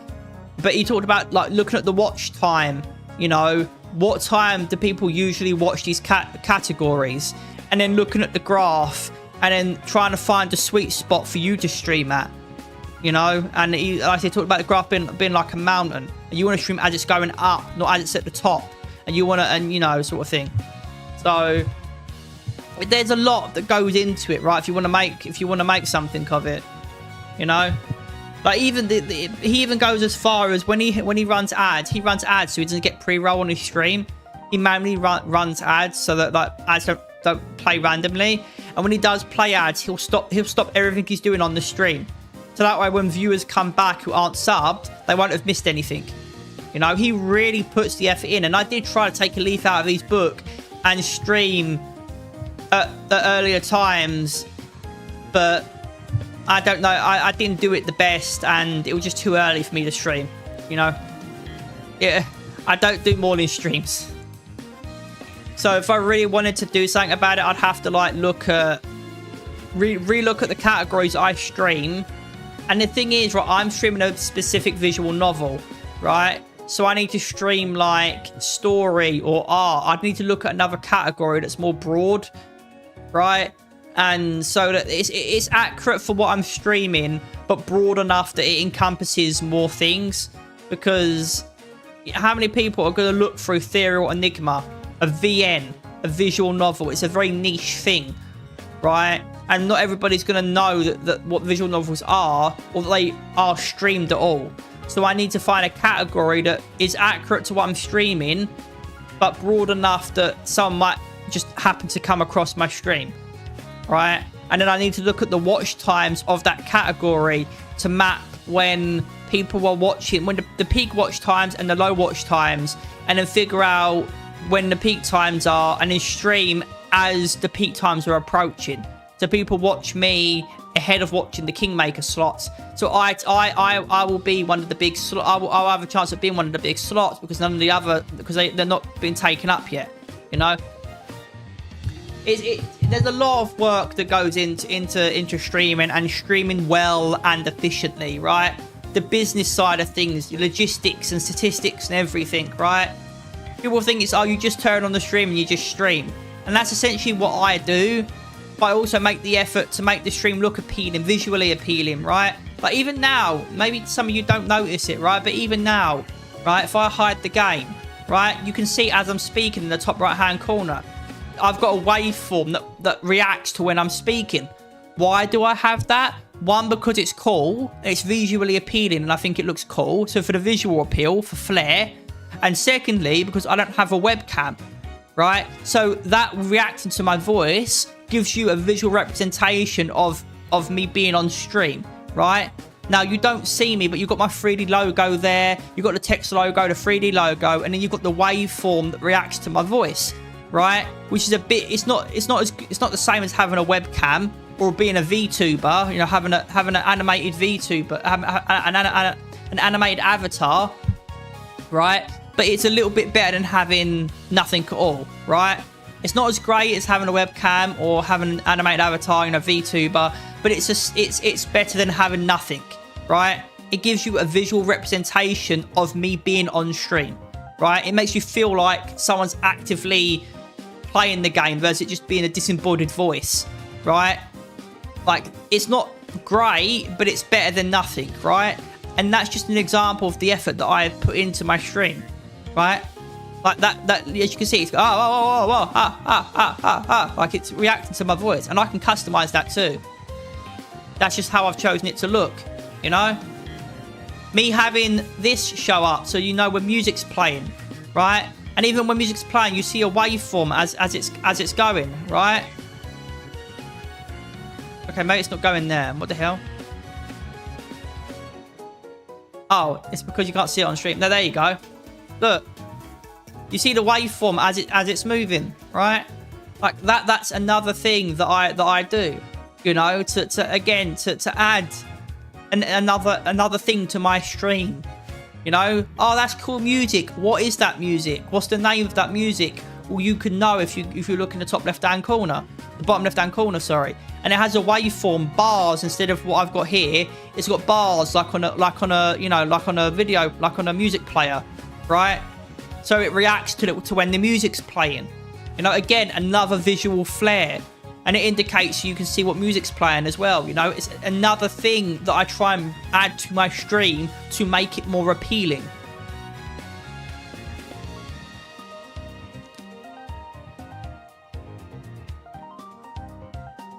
Like I do put it, like it may not be super noticeable because I very much am a simple streamer and I half-arse it, right? Admittedly, I do half-arse it. But I have put but there are, if you pay attention, there are things that I've done on. I put genuine thought and effort behind me streaming. You know, I've actively put effort into it. You know, down to the waveform when I'm speaking, having my 3D logo there. You know, with in the corner versus having absolutely nothing there. You know, like. The music player, the timer at the start of the stream. Some of these things may seem obvious to some people, but not every streamer does these things. I'm not saying I'm the best. What I'm saying is that I do put effort in to try and make the stream, you know, presentable and entertaining to an extent. You know?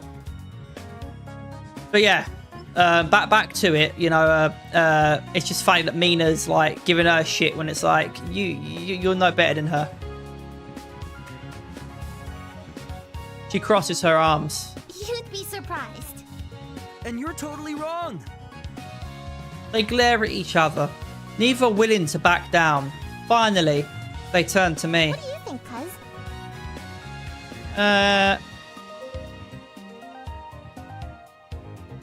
I'm gonna start with Koza. I'm gonna start with my bro. It's time to take off the tinfoil hat, Mina. There's no elaborate ruse going on. There you go. There's no reasoning with sense. And there's no reasoning with dumb bitches. Did you forget your tier 3 sub? Koza glares at Mina. I didn't seem to help change either of their minds. No, but I had my bros back and I can say that. It's like, Mina's saying that about her is like the kettle calling the pot black. And here's the thing though, maybe she does put on a fake voice, right? And puts it on when streaming. But I do that myself. Now, does that mean I'm faking it? Not necessarily, right? What it means is I'm actually trying to, you know, push to be entertaining, right? When I'm playing games on my own, right? Do you think I read out every line of dialogue on my own? Do you think I voice the characters when I'm streaming on my own? Fuck no. Why the hell would I do that? You know, I don't need to. You know, maybe I might speak it aloud for myself, but I'm not gonna like put the effort in when I'm speaking it, right? Like I'm not necessarily gonna do that. No, I do it because I'm streaming. You know, because I'm trying to add value to it, right? It's a visual novel for one, so I can't just read it normally. It'd be boring. You can just play it yourself. I need to add something to it that makes it unique, that makes watching me play it different to you just playing it on your own. That's why I narrate the inner monologues, right? I voice the MC with my own voice, admittedly, but I do voice the MC as best I can. I narrate as best I can. It adds something to the game versus me just clicking through it and reacting. Like, Mina doesn't understand. Maybe she is faking, maybe it is a fake voice and she's putting it on a little bit. But at the same time, I can understand and respect why she's doing it. Because I know what it takes to stream. And to stream well. Not that I do all of it and do it well, but I know what it takes. They continue to stare daggers at each other. With the way this is going, I think it may be in my best interest to remove myself from the situation. Before I can think up a convenient excuse, Kose's phone beeps an alert. He checks his messages and blinks in surprise. Oh man, I didn't realize how late it's gotten. I need to head back. I glance at the time. It really is late. Yeah, that's probably a good idea. We've got an early start tomorrow. That seems to perk Mina up. Forgetting her disagreement, Mina's face brightens into a broad smile. Oh, that's right! Tomorrow is the first day of our super fun beach holiday. Oh yeah, I'm so ready for it. Same here. Don't forget, we're meeting in front of Kira's house first thing in the morning. Kose nods. I better get going so I can get a good night's sleep. You've got to make sure we're well rested and energized for the beach. Totally. Me too. Mina and I walk Kose to the door and say our final goodbyes. After he leaves, Mina turns to me. I'm going to bed now. Good night. Good night. I follow her upstairs and head to my room. That could have gone badly, but thankfully we have the beach to keep us all in a happy mood. I do one last check to make sure I have everything I need, and then I prepare for bed. As I curl up under the blankets, I try to quiet my excitement. Eventually, I drift off to sleep.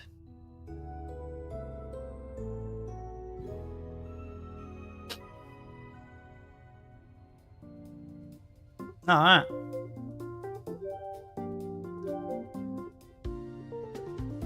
Alrighty.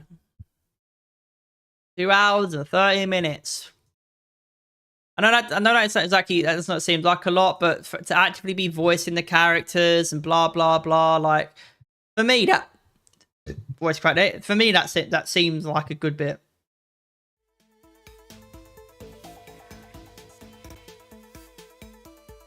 Alright. Thank you so much for watching, everybody. I appreciate you being here. Thank you to Blurry for stopping by. I hope you enjoyed your time here and it wasn't completely wasted. If it was, thank you for at least giving me a chance. I hope you have a good rest of your weekend, as I said before. And Kits, thank you for stopping by. I appreciate you stopping by and talking and shit. That was good. That was good too. I appreciate that. And everyone else here, you know, lurking away, whether you're watching it, whether you're lurking away on stream or you're going to watch it, you know, as a VOD on Twitch or YouTube. I stream to Twitch and YouTube. Links on my link tree on my Twitch and on my YouTube channel, so vice versa. Also got links to my TikTok and stuff too. I need to make a command for it, really. Let me put it in a stream now, and I'll need to make a command for it. So that way you can know where to go. There you go. And that's my link tree there, which has links to my YouTube, the TikTok, medal, my streaming schedule. It's all on my link tree. But yeah, thanks so much for watching, everybody. I appreciate you being here. I've been a social attempt to any extent. Be that first, second, third, monitor, fourth, you know, audio only, background noise. If I've been social attempt to any extent, I appreciate you being here. Thank you. Have a good rest of your weekend. So obviously tomorrow I'm doing more Ethereal Enigma around the same time. Hopefully around the same time. If I don't see you tomorrow, you know, and this was the only stream you came to, then I appreciate you being here. I hope I see you tomorrow for more Ethereal Enigma, or on Thursday during next week for the fighting game stream. Enjoy the rest of your weekend. If I don't see you again, enjoy your weekend and your week and, you know, the rest of your life. This is Barry. Subscribe. And I'll see you guys later. Bye.